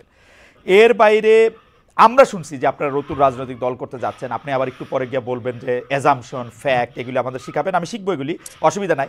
কিন্তু এই যে জেলা বিভাগে মত বিনিময়, আপনার কাছ থেকে আমরা শিখছি। আচ্ছা, জেলা বিভাগে মত বিনিময়, ওকে ফাইন, জেলা বিভাগে মত বিনিময়, মিছিল, সভা, মার্চ, নানা কিছু আয়োজন করতেছেন আপনারা। খুব জনপ্রিয় প্রশ্ন এটা। এগুলির ব্যয় আসলে কিভাবে আপনারা নির্বাহ করতেছেন? আপনাদের আর্থিক যোগান কিভাবে হইতেছে? হ্যাঁ, প্রশ্ন উঠতেছে এরকম যে রাষ্ট্রীয় গোয়েন্দা সংস্থা একটা রাজনৈতিক দল গঠনের প্রবেশ চেষ্টা চালাচ্ছে। ভাই আটকাই গেছে, একটু পিছন থেকে বলতে হবে। না, সহজ। আপনাদের দুইটা জিনিস, একটা বৈষম্য বিরোধী ছাত্র আন্দোলন, একটা জাতীয় নাগরিক কমিটি। হ্যাঁ, এই দুইটাই আপনারা সক্রিয়, দুইটারই অফিস আছে, কিন্তু আপনারা জেলা বিভাগ এদিকে যাইতেছেন, বিভিন্ন ধরনের সভা করতেছেন, এগুলির টাকা আসতেছে কোত্থেকে? মানে এই প্রশ্নে কেউ কইতেছে যে আপনাদেরকে ডিজিএফআই, এনএসআই, সরকার এরকম টাকা দিচ্ছে, আপনাদের দিয়ে একটা দর করতেছে। বলেন এবার। আচ্ছা খালেদ ভাই, আমি একটা কথা বলি। যেমন আমি ব্যক্তিগতভাবে লাস্ট 15 দিন ধরে একটা প্রাডু চড়তেছি। প্রাডু গাড়িটার দাম হচ্ছে 1,80,00,000 টাকা। প্রাডু চড়তেছি, হয়তো আগামী সপ্তাহ থেকে ওডি চড়বো। ওডি যেমন আমার অ্যাকোয়েন্টেন্সের মধ্যে প্রাডু আছে, ওডি আছে, তারপর হচ্ছে বিএমডব্লিউ আছে, তারপর হচ্ছে মার্সিডিজ আছে, করোলা এক্স থেকে শুরু করে আলফ্রাডো পর্যন্ত আছে, রাইট? এখন আপনার কি মনে হয় না যে হাসনাত আব্দুল্লাহ একটা আন্দোলন করেছে? এখন খালেদ ভাই, আপনার গাড়িটা কি, মানে আপনি কি মডেলের গাড়ি এখন ব্যবহার করেন? এখন নিউ ইয়র্কে গাড়ি নাই। মানে নিউ ইয়র্কে গাড়ি নাই, মানে গাড়ি তো ছিল, কি গাড়ি আছে আপনার? আমার জার্মানিতে ভক্সওয়াগন ছিল, ওরা ফক্সওয়াগন বলে। আচ্ছা, ভক্সওয়াগন বা ফক্সওয়াগন হোয়াটএভার। আপনার কি মনে হয় না বাংলাদেশে এরকম হাসনাত আব্দুল্লাহ অন্তত 100টা খালেদ ভাই আছে যে তাকে গাড়ি দিতে পারে? হ্যাঁ, না, এগুলি নিয়ে কিন্তু আমার কোনো আপত্তি নাই, কিন্তু আসতেছি ভাই। ঠিক একইভাবে এই 100টা খালেদ মহিউদ্দিন ভাই বাংলাদেশে এরকম ফক্সওয়াগনের মালিক যেমন আছে, তারাই চায়, এই শুভাকাঙ্ক্ষীরাই চায় যে তাদের একটা প্রোগ্রাম হবে। ভাই, আমরা একটা প্রোগ্রাম আয়োজন করতেছি, আপনারা আসেন, সেখানে মানুষের সাথে আপনারা কথা বলেন। মানুষের আপনাদের প্রতি অনেক ধরনের হচ্ছে নেতিবাচক ধারণা রয়েছে, তাদের অনেক জিজ্ঞাসা রয়েছে, তারা অনেক কিছু জানতে চায়, অনেক কিছু বলতে চায়। আমরা সেই জিনিসটা তাদের আয়োজনে গিয়েছি। 100 খালেদ মহিউদ্দিন সেই কাজগুলো করে। 100 খালেদ মহিউদ্দিন বাংলাদেশে 100-1000 খালেদ মহিউদ্দিন আছে। না, আমার 50 লক্ষ খালেদ মহিউদ্দিন আছে, অসুবিধা নাই। কিন্তু আমার কাছে মনে হয় যে এই যে আপনাকে প্রাডো চড়তেন, এখন প্রাডো চড়তেছেন, ওডি চড়তেছেন, মার্সিডিজ চড়বেন, বিএমডব্লিউ চড়বেন, সেগুলো ঠিক আছে, কিন্তু আপনার সাথে কি এদেরই বেশি বন্ধুত্ব হইতেছে রিক্সাওয়ালা বা টয়োটাওয়ালাদের চেয়ে? আমার রিক্সাওয়ালাদের সাথে সম্পর্ক আছে, আমার মানে প্রাডো, ওডি, মার্সিডিজ, বিএমডব্লিউ যাদের আছে, তারা কি হাসনাত আব্দুল্লাহর কাছে বেশি কাছে যেতে পারতেছে যে আমার কথাটা আপনি বেশি শোনেন? আমি এই যে প্রাডুটা নিয়ে হচ্ছে রিক্সাওয়ালাদের কাছে যাচ্ছি, প্রান্তিক জনপদের কাছে যাচ্ছি, মানে প্রাডুটা নিয়ে যাইতেছি, এই প্রাডোটা কি আপনি একটা স্টেটমেন্ট হিসেবে ব্যবহার করতেছেন যে দেখো আমার কাছে একটা প্রাডো আছে? কারণ আপনি ইচ্ছা করলে একটা টয়োটাওয়ালারও নিয়ে যেতে পারতেন, তাই না? আমার এটা বুঝাইতে চাইতেছি যে I have access to everything. আমার হচ্ছে you have access to everything, really? করল্লা করল্লা এক্স থেকে শুরু করে যেমন মিডিয়া একটা অ্যাসাসিনেশন কি হইতেছে, যেমন আমি গতকাল একটা হচ্ছে আপনাকে না নিউজ দেখাই অ্যাসাসিনেশন ইজ একদম, লাইক না না ক্যারেক্টার অ্যাসাসিনেশন কিভাবে হয় খালেদ ভাই দেখেন, বলেন, হ্যাঁ আপনাকে জাস্ট একটা এক্সাম্পল দিই। বলেন দেন। গত পরশুদিন একটা নিউজ হয়েছে এবং প্রথিতযশা বিভিন্ন মিডিয়া নিউজ করছে, হাসনাত এবং সার্জিসের বাসায় 200 কোটি টাকা এবং 100 কোটি টাকা পাওয়া গিয়েছে। প্রতিদিন মিডিয়া বলতে আমি তো পড়ি নাই, কোনটা এটা মিডিয়া? কালের কণ্ঠের মধ্যে তো আসছে, কালের কণ্ঠ হচ্ছে অনলাইন ইয়াতে, এবং এবং কালের কণ্ঠে নিচে আসছে? করে হ্যাঁ কালের কণ্ঠ, এবং নিচে ছোট করে লেখা আছে বিস্তারিত কমেন্টে, বিস্তারিত কমেন্টে, এবং বিস্তারিত কমেন্টে একটা লিঙ্ক দেওয়া আছে, লিঙ্কের পুরাটা পড়ার পরে যে এটা হচ্ছে একটা মিথ্যা তথ্য। এই যে দেখেন, এই যে হাসনাত প্রাডু চোরে, হাসনাতে হচ্ছে একটা এক্স করল্লা আছে, হাসনাত তো ভাই না না না আচ্ছা, খায় ছিল এই না এই ভাই। যেই খবর আবার নিচে দিয়ে মিথ্যা লেখা দেয়, এটা দিয়ে আমরা আলোচনা করে এটা সময় নষ্ট না করি। না, কথা এটা হলো যে সময় নষ্ট করা কথা উচিত হলো যে না। কথা হলো যে কারণ আপনারা যে সভা সমিতি জনমত- করতেছেন, জনমত- সভা সমিতি জনমত করতেছেন, গড়ে- আমি কোন কারণ জায়গায় প্রশ্নটা আসতে যেতেছি, আমি কোন জায়গায় প্রশ্নটা করতেছি? জনমতটা গইরা উঠে ওইভাবেই যে হাসনাত প্রাডু চড়তেছে, ওকে কিন্তু পরের প্রাডুটা সেটার উৎসটা কি সেটা নিয়ে কিন্তু জনমতটা গইরা উঠে না। ওকে এই ক্লিকবেট আমি জার্নালিজমের প্রবলেমটা হচ্ছে এই এইটাতে জায়গায় ভাই। দেখেন, আমি আপনাকে বলি, আমার দুইটা বন্ধু আছে, এর একটা প্রাডো গাড়ি আছে, এর একটা টয়োটা গাড়ি আছে, আরেকটা খালাতো বন্ধু আছে, ওর ধরেন আরো একটা ছোট গাড়ি আছে। আমি যে এর মধ্যে পিক এন্ড চুজ করে প্রাডোটা নিতেছি, এর মধ্যে আমার কোনো কামনা বাসনা আছে কিনা? না, আমার মধ্যে যেটা কমফোর্ট ফিল করতেছি আমি সেটা নিয়ে যেতেছি, কিছু এমনও তো ওভারও তো চড়তে হয় মাঝে মাঝে। আচ্ছা আচ্ছা আচ্ছা, এই- মানে যেটাতে আপনি এটা- কমফোর্ট ফিল করতেছেন, এটাকে- আপনি ইউ আর কমফোর্টেবল, এটাকে মানে এইটাতে comfort- এইটা আমি কেন comfortable জিজ্ঞেস and করছি আমি বলি availability. বলি Comfortable and- বলি comfortable তারা and কিছু এই availability. বন্ধু, আমরা আমরা আপনি ইংরেজি সাহিত্যের ছাত্র, আপনি কিন্তু বারবার মানে ইংরেজি সাহিত্যের কথা বলতে হয়। আপনি কি কখনো দেখছেন যে কেউ কোনো বন্ধুত্বের বিনিময়ে কিছু আশা না করে? যারা আপনার সাথে এই বন্ধুত্বটা এখন করতেছে তারা আপনাদের কিছু আশা করতেছে না? না ভাই, বন্ধুত্ব না তো। হ্যাঁ, আপনার ওই যে এই যে হাসিনার বিরুদ্ধে যারা আন্দোলনে আসছিল, মানুষ তো টাকা নিয়ে রাস্তা আসছিল, এই টাকা কোন দিনের জন্য? এই টাকা হচ্ছে মানুষের জন্য। যদি দেশে পোলাপাইন না থাকে আমি এই টাকা দিয়ে কি করবো? এই ভিডিওগুলো তো আছে, ওই মানুষগুলো এখনো আছে, ওই মানুষগুলো এখনো আছে যারা চাই না কোনোভাবে আর বাংলাদেশটা কোলাপস করুক, বাংলাদেশের মানুষ আশাহত হোক। এই ধরনের প্রচুর মানুষ আছে ভাই, প্রচুর মানুষ আছে টাকা আপনারা না না যারা এই কাজটা আচ্ছা ঠিক আছে করতে ঠিক আছে, আমি এটা করতে বুঝতে পারছি। সুতরাং টাকা আপনারা কোনো ওই যে পলিটিক্যাল পার্টিগুলি যেমন করে চাঁদা নেয়, একটা রসিদ দেয় বা দেয় না, তারপর টাকা নিয়ে এরকম থাকে, তা আপনারাও যখন এই ব্যয়টা এগুলির জন্য টাকা নিতেছেন, এগুলি কোনো রসিদ টসিদ থাকতেছে না, এটা জাস্ট মুখে মুখে কথায় এই 50,000 টাকা দিল, এই রাস্তা দ্বারা 20,000 টাকা দিল, ব্যাপারটা কি এরকম? আচ্ছা, একটা প্রোগ্রাম আমরা কেমনে আয়োজন করি? হ্যাঁ, বলেন তো, একদম বলেন তো। সহজ কথা, এখানে বলেন তো, আমরা তর্কের খাতিরে ধরে নেই, আমরা তর্কের খাতিরে ধরে নেই এই প্রোগ্রামটাতে 1 লাখ টাকা ব্যয় হবে। এবার আপনি আমার ব্রেকআপটা দেখান। এবার আসেন প্রোগ্রামটা আয়োজন করে কিভাবে। একটা বিষয় প্রথমে মাথায় রাখতে হবে, বৈষম্যবিরোধী ছাত্র আন্দোলন করে রাজনৈতিক দল না, আমি শুরুতে বলছি সবার অংশগ্রহণ করেছে। এবার ধরেন খালেদ মহিউদ্দিন ভাই চাইতেছে তার এলাকায় মানুষ কথা বলতে চায়, তার এলাকায় যারা আন্দোলন করেছে তারা আমাদের সাথে কথা বলতে চায়, তারা আমাদের বিষয়ে কিছু কিছু বিষয়ে তারা ক্ষুব্ধ, তারা আমাদের বিষয়ে তারা কিছু ইস্যু আছে, এবং একই সাথে তারা কিছু আশা আকাঙ্ক্ষার কথা বলতে চায়। আমরা সেখানে যাই, খালেদ মহিউদ্দিন কি করে সেই প্রোগ্রামের আয়োজন করে, সেই প্রোগ্রামে এলাকার মানুষ থাকে, যারা আন্দোলন অংশীজন ছিল তারা থাকে, তারা নিজস্ব ফান্ডিং এ সেই কাজটা করে, সিম্পল। ওকে, বাংলাদেশে যেহেতু 50 লক্ষ খালেদ মহিউদ্দিন আছে, সেই 50 লক্ষ খালেদ মহিউদ্দিনের এক একটার এক এক রকম চেহারা। কোনোটা বিএনপির খালেদ মহিউদ্দিন, কোনোটা জামায়াতের খালেদ মহিউদ্দিন, কোনোটা কমিউনিস্ট খালেদ মহিউদ্দিন, কোনোটা বড়লোক খালেদ মহিউদ্দিন, কোনোটা সাবেক চেয়ারম্যান খালেদ মহিউদ্দিন। আপনারা কি সব খালেদ মহিউদ্দিনের অনুষ্ঠানেই যান? আমরা সব আমাদের একমাত্র লিটমাস টেস্ট ফেসিবাদের যারা হচ্ছে এই কাঠামোর, এই যে আওয়ামী পৃষ্ঠপোষকতা করেছে এবং এই যে আওয়ামী লীগ বাদ দিয়ে সবার কাছে যান, আওয়ামী লীগ বাদ দিয়ে সবার কাছে যান। যারা এই যে গণ অভ্যুত্থানে ফেসিবাদ বিরোধী যে শক্তিটা ছিল, আমরা সবার কাছেই যাই, সবার কাছে যারা ডাকায় তাদের কাছেই যাই। আপনাদের লিটমাস টেস্ট হচ্ছে যারা আওয়ামী মানে গণ অভ্যুত্থানে যারা আওয়ামী লীগের সঙ্গে ছিল বা আওয়ামী লীগের বিরোধিতা করেনি, তারা বাদ দিয়ে আপনারা সবার কাছে যান।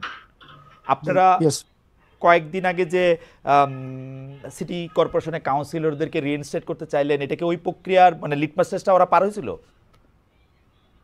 ওই প্রক্রিয়া লিটমাস টেস্ট, ওই ঘটনাটা খুব ইন্টারেস্টিং একটা ঘটনা। প্রথমত হচ্ছে ওই মানুষগুলো আমাদের কাছে আসছে যে তারা হচ্ছে জামাত এবং বিএনপির থেকে তারা নির্বাচন করেছে, এবং ওই নির্বাচনে এমনও হয়েছে যে তারা জেলে ছিল, এই হাসিনার বিরুদ্ধে আন্দোলনের পরে তারা জেলে ছিল, জেলে বসে নির্বাচন করেছিল এবং সেখানে তারা হচ্ছে জয়ী হয়েছিল।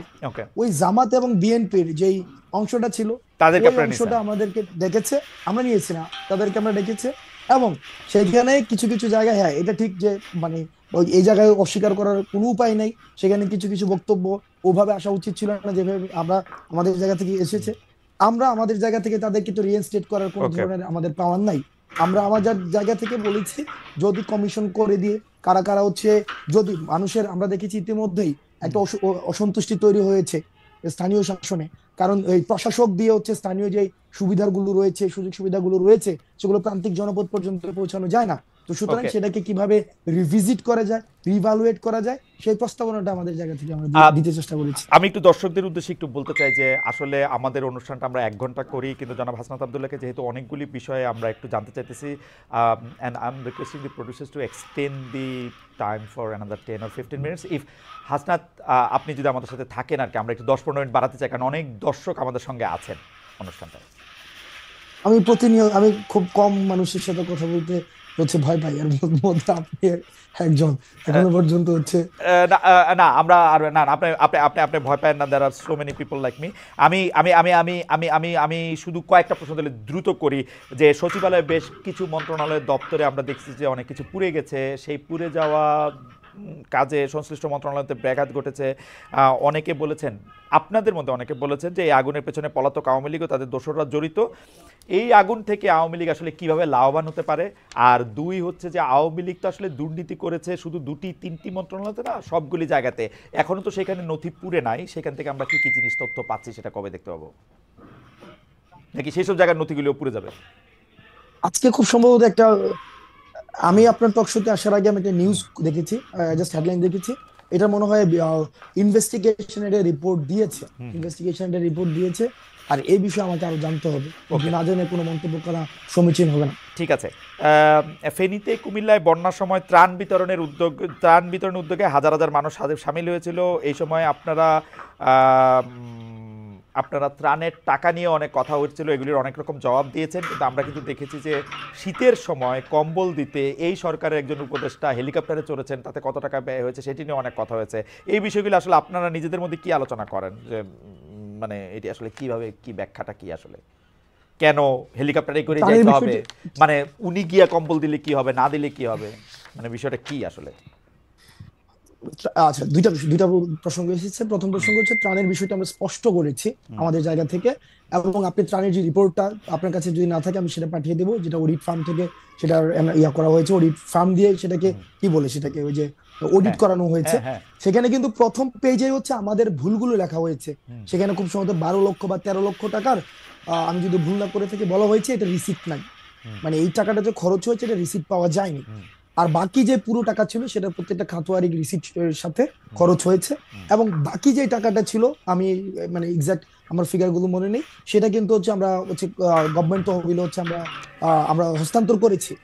এবার দেখেন, যদি এখান থেকে অর্থ তছরূপ হতোই, তাহলে প্রথম পেজে লেখা হইতো না যে এখানে 12 লক্ষ টাকা রিসিপ্ট নাই। তো সেই জায়গাতে অর্থাৎ রিসিপ্ট ছাড়া 12 লক্ষ টাকা খরচ হয়েছে, এবং প্রত্যেকটা টাকার হিসাব আমরা হচ্ছে জনগণের কাছে দিয়েছি। আমরা মুভ ফরওয়ার্ড করি, যে এই যে ধরেন দ্বিতীয় যে বলা হইতেছে যে হেলিকপ্টারে করে কম্বল দেওয়া, এই হেলিকপ্টার যে প্রসঙ্গ, এক্ষেত্রে দুইটা বিষয় আসতে পারে। সে যে একদিনে যতগুলো উপজেলা ছিল, উত্তর এই যে নীলফামারী, তারপর হচ্ছে পঞ্চগড়, আরো অনেকগুলো উপজেলা ছিল, মানে অনেকগুলো জেলার উপজেলা ছিল, সেখানে ভিজিট করেছে। দুইটা প্রশ্ন, হেলিকপ্টার দিয়ে হয়তো আসিফ এই ক্ষেত্রে কি বলবেন সেটা আসিফ বক্তব্য হয়তো দিয়েছেন, কিন্তু আমি আমার জায়গা থেকে যেটা বলতে চাই, প্রচুর পরিমাণ যেহেতু অভ্যুত্থান পরবর্তী, আমরা যেটা বলতে চাই, আসলে মানুষের দুইটা বিষয় আছে। এক হচ্ছে তাদের আমাদের প্রতি যে পরিমাণ প্রত্যাশা আছে, এই প্রত্যাশা এবং প্রাপ্তির মধ্যে একটা ব্যবধান, অথবা যে আশা পূরণ হয়েছে সেটা নিয়ে আসলে মানুষ কথা বলতে চায়, মানুষ ফিল করতে চায়, মানুষ কানেক্ট হইতে চায়, সেই জায়গায় হয়তো সে মানুষগুলোর কাছে ছুটে গিয়েছে।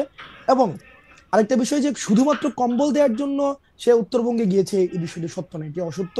কম্বল এটা হচ্ছে একটা উপলক্ষ্য ছিল, এটি ছাড়াও বিভিন্ন উন্নয়নমূলক কাজ, এবং এই যে মানুষকে শুনতে যাওয়া, মানুষের কাছাকাছি যাওয়া, মানুষের কাছে পৌঁছানো। এই কম্বল কি হাসান, আপনি কি খোঁজ নিয়েছেন যে এই কম্বল তো সরকারি ত্রাণ থেকে গিয়েছে, মানে সরকারি টাকা থেকে কম্বল দেওয়া হয়েছে, তাই তো? আসিফ তো মনে হয় নিজ উদ্যোগে দেয় নাই, বা নিজের ফান্ড থেকে দেওয়ার তো বিষয়, ওর নিজের ফান্ড আছে বলতে আমি জানি না। ওকে, সরকারি উদ্যোগে তো মনে হয় তাহলে কি সরকার সেই হেলিকপ্টার যাত্রারও ব্যবস্থা করেছে বিভিন্ন জায়গায় যাওয়া যায়? আমি যদি ভুল না করে থাকি বা আপনি এই বিষয়ে আরো আমার থেকে আরো ভালো আমি অভিজ্ঞতা জাস্ট জানতে সম্পন্ন চাইছি হাসনাত, সরকারি বলেন। যাতায়াত, সরকারি যে সরকারের টাকাই তো গেছে। মানে যদি মানে ওরা যারা সরকারি ব্যক্তিদের যাতায়াত তো সরকারি আপনার বহন কাছে করার কথা। আপনার কাছে এটা ঠিক, আমি যদি ভুল না করে আপনার থাকি কাছে কি এটা এবং ঠিক, এই বিষয়ে আপনার কাছে কি এটা ঠিক মনে হয় যে ধরেন আওয়ামী লীগের আমলে এগুলো আমরা খুব বেশি পরিমাণে দেখছি, বিএনপি জাতীয় পার্টির আমলেও দেখছি যে সরকারি টাকার ত্রাণ সরকারের কাছে পৌঁছাই দিলে ডিসি ওনারাও গিয়ে পৌঁছাই দিয়ে আসতে পারে, কিন্তু এই যে জনসংযোগ করা, জনগণের সামনে হাজির থাকা, জনগণের সামনে রেলেভেন্ট থাকার জন্য নিজেও যাওয়া হেলিকপ্টারে করে, এটা ঠিক লাগতেছে? মানে ইট ইজ ওকে? এবং যদি আপনি ওকে নিজেই না বললেন যে শুধু কম্বল দিতে তো যায় নাই, আরো 2-4টা জনসংযোগ করা, মানুষ আসিফের চিনা রাখুক, পরে পোস্টারে ছবি ব্যবহার হবে আপনার আসিফের হাসনাতের, এগুলির জন্যও তো একটা উদ্দেশ্য থাকে, তাই না? যে মানুষ যাতে চেহারাটা চিনে।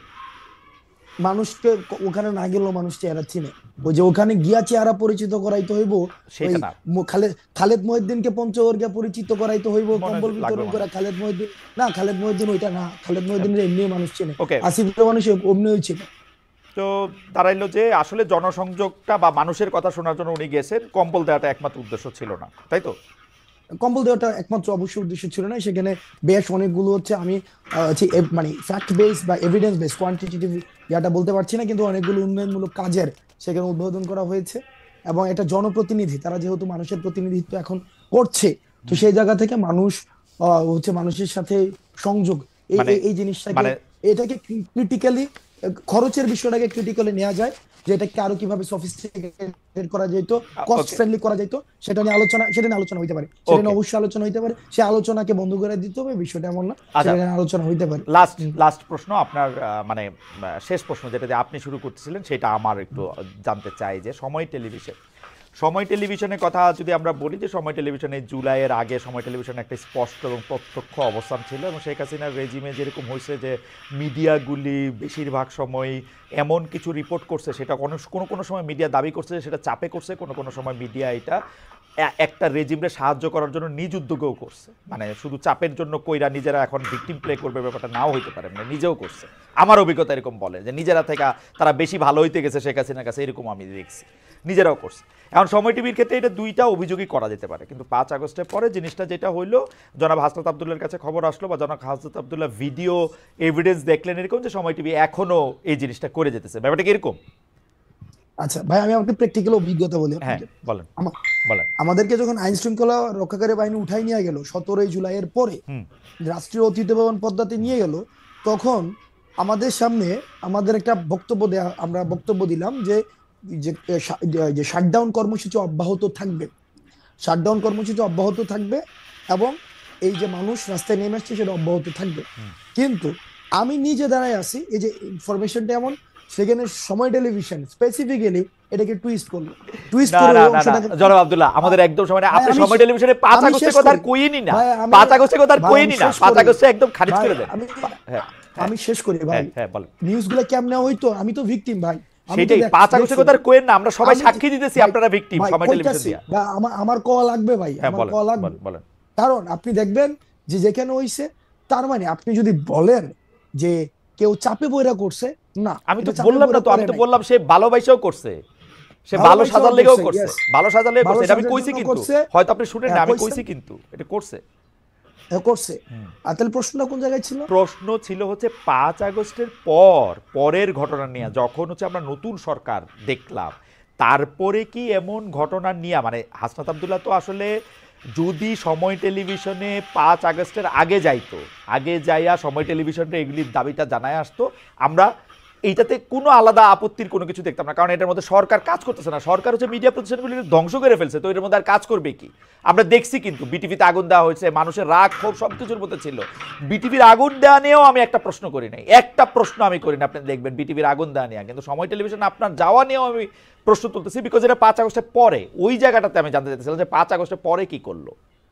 আগেরটা তো আমি মাইনা নিছি, একদম 100%। ওকে, 5 আগস্টের পরেও যখন আমরা শুনছি, আমরা জানি যে ওইখানের পরিচালনা পর্ষদ, তারপর হচ্ছে ওইখানের যে জুলাই গণঅভ্যুত্থানের হত্যা মামলার আসামি ওখানে আছে, এবং যারা 5 আগস্টের পরবর্তী সময়, আমার কাছে একাধিক ফুটেজ আছে, সেখানে হচ্ছে ইন্টেনশনালি হচ্ছে প্রেসক্রাইব নিউজ করেছে, বক্তব্যকে টুইস্ট করে সেখানে পরিচালনা করেছে, সেই জন্য 5 আগস্ট পরবর্তী সময়ে সেখানে আমাদেরকে যেতে হয়েছে। এখানে দুইটা বিষয়, এক, যে সরকার হয়েছে অন্তর্বর্তীকালীন সরকার, সেই সরকার মিডিয়াকে যেভাবে হচ্ছে যারা হচ্ছে দোষী যেভাবে হচ্ছে বিচার প্রক্রিয়া পরিচালনা করার কথা ছিল, হয়তো সেটা হয়তো না এটা করতে পারে নাই বলেই সেখানে আমাকে ইন্টারফেয়ার করতে হয়েছে। সরকার পারে নাই তাই আপনি ইন্টারফেয়ার করছেন? সরকার পারে নাই বলে আমাকে সময় টেলিভিশনে 5 আগস্টের পরে এরকম যেতে। আর এটা কি মানে এটা মিডিয়া আসছে বলে আমরা বেশি আলোচনা করছি, এরকম ইন্টারফেয়ার কি আপনি প্রায় করে থাকেন না এটাই করছেন? না, এরকম ইন্টারফেয়ার প্রায় করে থাকি না। যেই সময় টেলিভিশনের মতো যারা হচ্ছে ওই যে 5 আগস্টের পূর্ব থেকে শুরু করে না আমার প্রশ্নটা হচ্ছে এটা মিডিয়া হইছে বলে বেশি আলোচনায় আসছে, এটা অন্যান্য জায়গায় আপনারা ইন্টারফেয়ার করেন কি? আপনি অন্যান্য জায়গায় ইন্টারফেয়ার সরকার সব জায়গায় আর বাকি সব জায়গায় পারে। যেটা আমার কাছে মনে হয়, যেটা আমি ব্যক্তিগত জায়গা থেকে মনে করি বা যেটা দেখি যে আমি আমার জায়গা থেকে মানে করতে পারবো, অ্যাপ্রোচ করতে পারবো, সেই জায়গায় আমি অ্যাপ্রোচ মানে এটা আপনি আপনার অ্যাসাইনমেন্ট দেন তাই তো হাসনাত?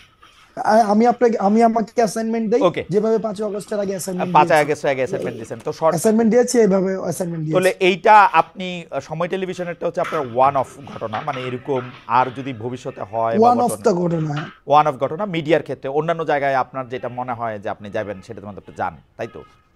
ভাই এটা কথা সহজ কথা কই, বাংলাদেশ প্রশ্নে বাংলাদেশের পক্ষে এবং ফেসিবাদের বিপক্ষে ওই সুশীলতা আমরা দেখাইতে পারবো। ও এক্স্যাক্টলি এই সুশীলতা জিনিসটা কি? সুশীলতার বিপরীতটা কি? আপনি সুশীলতা দেখাইতে পারবেন না, কি দেখাইতে পারবেন? মাস্তানি। এই সুশীলতা দেখাই না, মাস্তানিও আমরা দেখাবো না। সুশীলতার মাস্তানি মাঝখানে কি?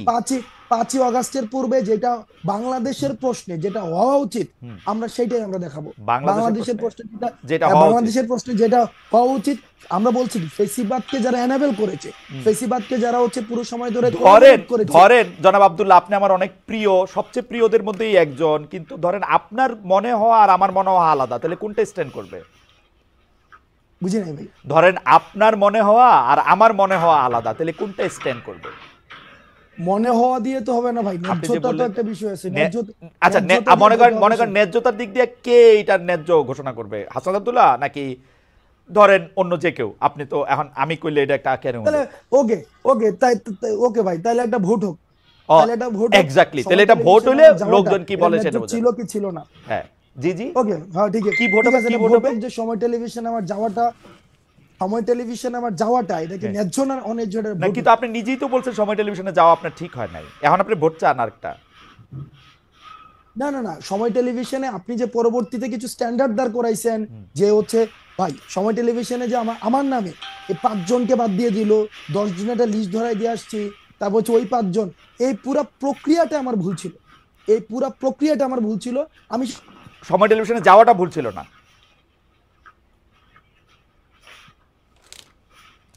যে বিষয়গুলোকে যদি আপনি পুরাটাকে খারিজ করে দেন ওইটার পক্ষে আমি না ভাই। আমি আপনার শেষ কথাটা শুনতে পাই নাই, দর্শকরা হয়তো শুনতে পায় না, আবার কি একটু বলবেন? মানে সময় টেলিভিশনে যাওয়াটা ঠিক ছিল বলে আপনি মনে করতেছেন? ভাই সময় টেলিভিশনের যদি ওই 5 জনকে, আমি তো চাকরিচ্যুতের কথা আমি নিজে বলি না, চাকরিচ্যুতি বাদ দেন, আমি বলছি চাকরিচ্যুতি বাদ দেন, সময় টেলিভিশনে যাওয়াটা ঠিক ছিল। আমি প্রথম থেকে শুরু করে এবং শেষ পর্যন্ত আমি ওই জায়গাটায় বলেছি যে এই যে চাকরিচ্যুতির যে প্রক্রিয়াটা, এই প্রক্রিয়াটা ঠিক হয়নি। আপনার যাওয়াটা ঠিক ছিল, কিন্তু হ্যাঁ আমার জায়গা থেকে আমি কনসার্ন জানাইতেই পারি ভাই, কারণ আমরা ভাই অবশ্যই এটা নিয়ে হাসান সাহেবের সাথে আপনি কথা বলতে পারেন, আমি তো ওপেন চ্যালেঞ্জ দিয়েছি, কথা বলতে পারেন, এবং সেখানে আমি ওপেন চ্যালেঞ্জ দিয়েছি। পরবর্তী এত চ্যালেঞ্জ দেন না হাসনাত, এত চ্যালেঞ্জ দিলে জানি কেমন লাগে। চ্যালেঞ্জ দেন না ভাই, চ্যালেঞ্জ দেন না, মানে এক একজন আমরা এই কারণে দেই ভাই, কারণ এই কারণে দিতে পারি ভাই, আপনি জাস্ট চিন্তা করেন, আপনি দুইটা ইমেজ চিন্তা করেন, দুইটা সিনারিও চিন্তা করেন, যে আমরা ধইরা নিচ্ছি, আপনি একটু আগে বলেছেন হাসিনার ইতিহাস অতীত, ধইরা নিচ্ছি for the sake of argument, Hasina আসলো, খালেদ মহিউদ্দিনের কিছু হবে না, হাসনাত কার কি হয় হাসনাত, এটা বলা খুব মুশকিল। আরেকটা কথা আমি আপনাকে বলি, শেখ হাসিনার বিরুদ্ধে বাংলাদেশে মানুষ যে অবস্থানে ছিল, শেখ হাসিনা চলে যাওয়ার পরে বাংলাদেশে আমরা নানা রকম অবস্থা দেখতে পাচ্ছি। শেখ হাসিনা যদি আবার একটা বাস্তব অপোনেন্ট হয়, আপনি বাংলাদেশের সব মানুষকে আবার আপনার সাথেই দেখবেন, এতে আপনি সন্দেহ রাখেন না। এটা আমরা ক্ষুদ্র ব্যক্তি হইতে পারি, কিন্তু আমরা কোনোদিন এই রিইনস্টেশন বাংলাদেশে এত মানে আমি এটা চিন্তা করতে পারি না, এটা আমার এইটা আমার ফোরসিয়েবল ইয়াতে আমার এটা চিন্তার মধ্যে আসে না। কিন্তু পাশাপাশি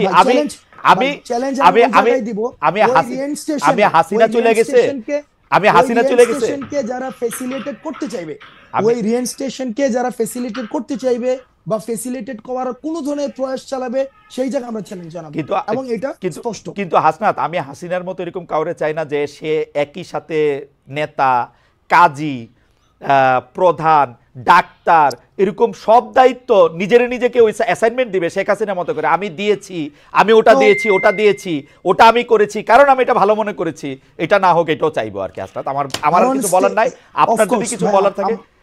মানে আমি আর এই ছোট ছোট হাসিনা চাই না। আমি I have enough of Hasina in my life. ভাই আমরাও ছোট ছোট হাসিনা চাই না ভাই, হইও না আর কি, হইও না। লাস্ট সেন্টেন্স আমি অনেকক্ষণ ধরে কথা বলেছি, লাস্ট সেন্টেন্স সেটা হচ্ছে যে ভাই আমরাও চাই না সবকিছুকে সেন্ট্রালাইজড হয়ে যাক।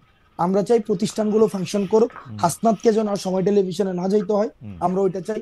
হাসনাত যেন হচ্ছে কোনো একটা ঝামেলা হইলে সেখানে হচ্ছে হাসনাতকে কেন যাইতে হবে ভাই, কারণ ওইখানে ওই যে প্রতিষ্ঠানটা ফাংশন করতেছে না, কারণ প্রতিষ্ঠানগুলো কেমন ভাবে করে দিয়ে গেছে যেখানে কোনো প্রতিষ্ঠানই ফাংশন করতেছে না। আমরা খুব করে চাই যে প্রতিষ্ঠানগুলো এনাবল হোক, একটা স্টেট একটা বিল্ডিং হোক, একটা ন্যাশন একটা বিল্ডিং হোক ভাই, যেন আর কোনো খালেদ মহিউদ্দিনের দেশ ছেড়ে চলে না যেতে হয়, আর খালেদ মহিউদ্দিন যেন দেশে বসেই ক্ষমতাকে প্রশ্ন করতে পারে, খালেদ মহিউদ্দিন যেন এই চিন্তা না করে। আপনার প্রশ্ন করতে হাসান, আপনার প্রশ্ন করতে আমি দেশে আসবো শিগগিরই, আপনার প্রশ্ন করতে, ডক্টর ইউনূসের প্রশ্ন করতে, যে আমার প্রশ্নের উত্তর দিবেন তার প্রশ্ন করতে আমি দেশে খুব শিগগিরই আসবো। হাওয়েভার হাসনাত আব্দুল্লাহ, আপনাকে অনেক ধন্যবাদ। আমরা একটা লম্বা সময় সম্ভবত এই পর্বের অনুষ্ঠানগুলিতে আমি সবচেয়ে বেশি সময় ধরে আপনার সাথে কথা বললাম। আপনি এতক্ষণ আমাদের সময় দিয়েছেন, আপনাকে অনেক। আপনারা দেখলেন খালেদ মহিউদ্দিনের আজকের টক শোটি। তিনি গুরুত্বপূর্ণ আলোচনা করলেন, আজকে শহীদ মিনার প্রাঙ্গণে কী কী বিষয় আলোচনা হলো সেই বিষয়ে কথা বললেন। তিনি অনেক গুরুত্বপূর্ণ কথা বলেছেন। তার কথাগুলো যদি আপনাদের ভালো লাগে বা কোনো কথা যদি ভুল মনে হয় আমাদের কমেন্টে জানাবেন, কী কী ভালো লেগেছে তা জানাবেন। আমাদের সাথে থাকার জন্য আপনাকে ধন্যবাদ। আসসালামু আলাইকুম।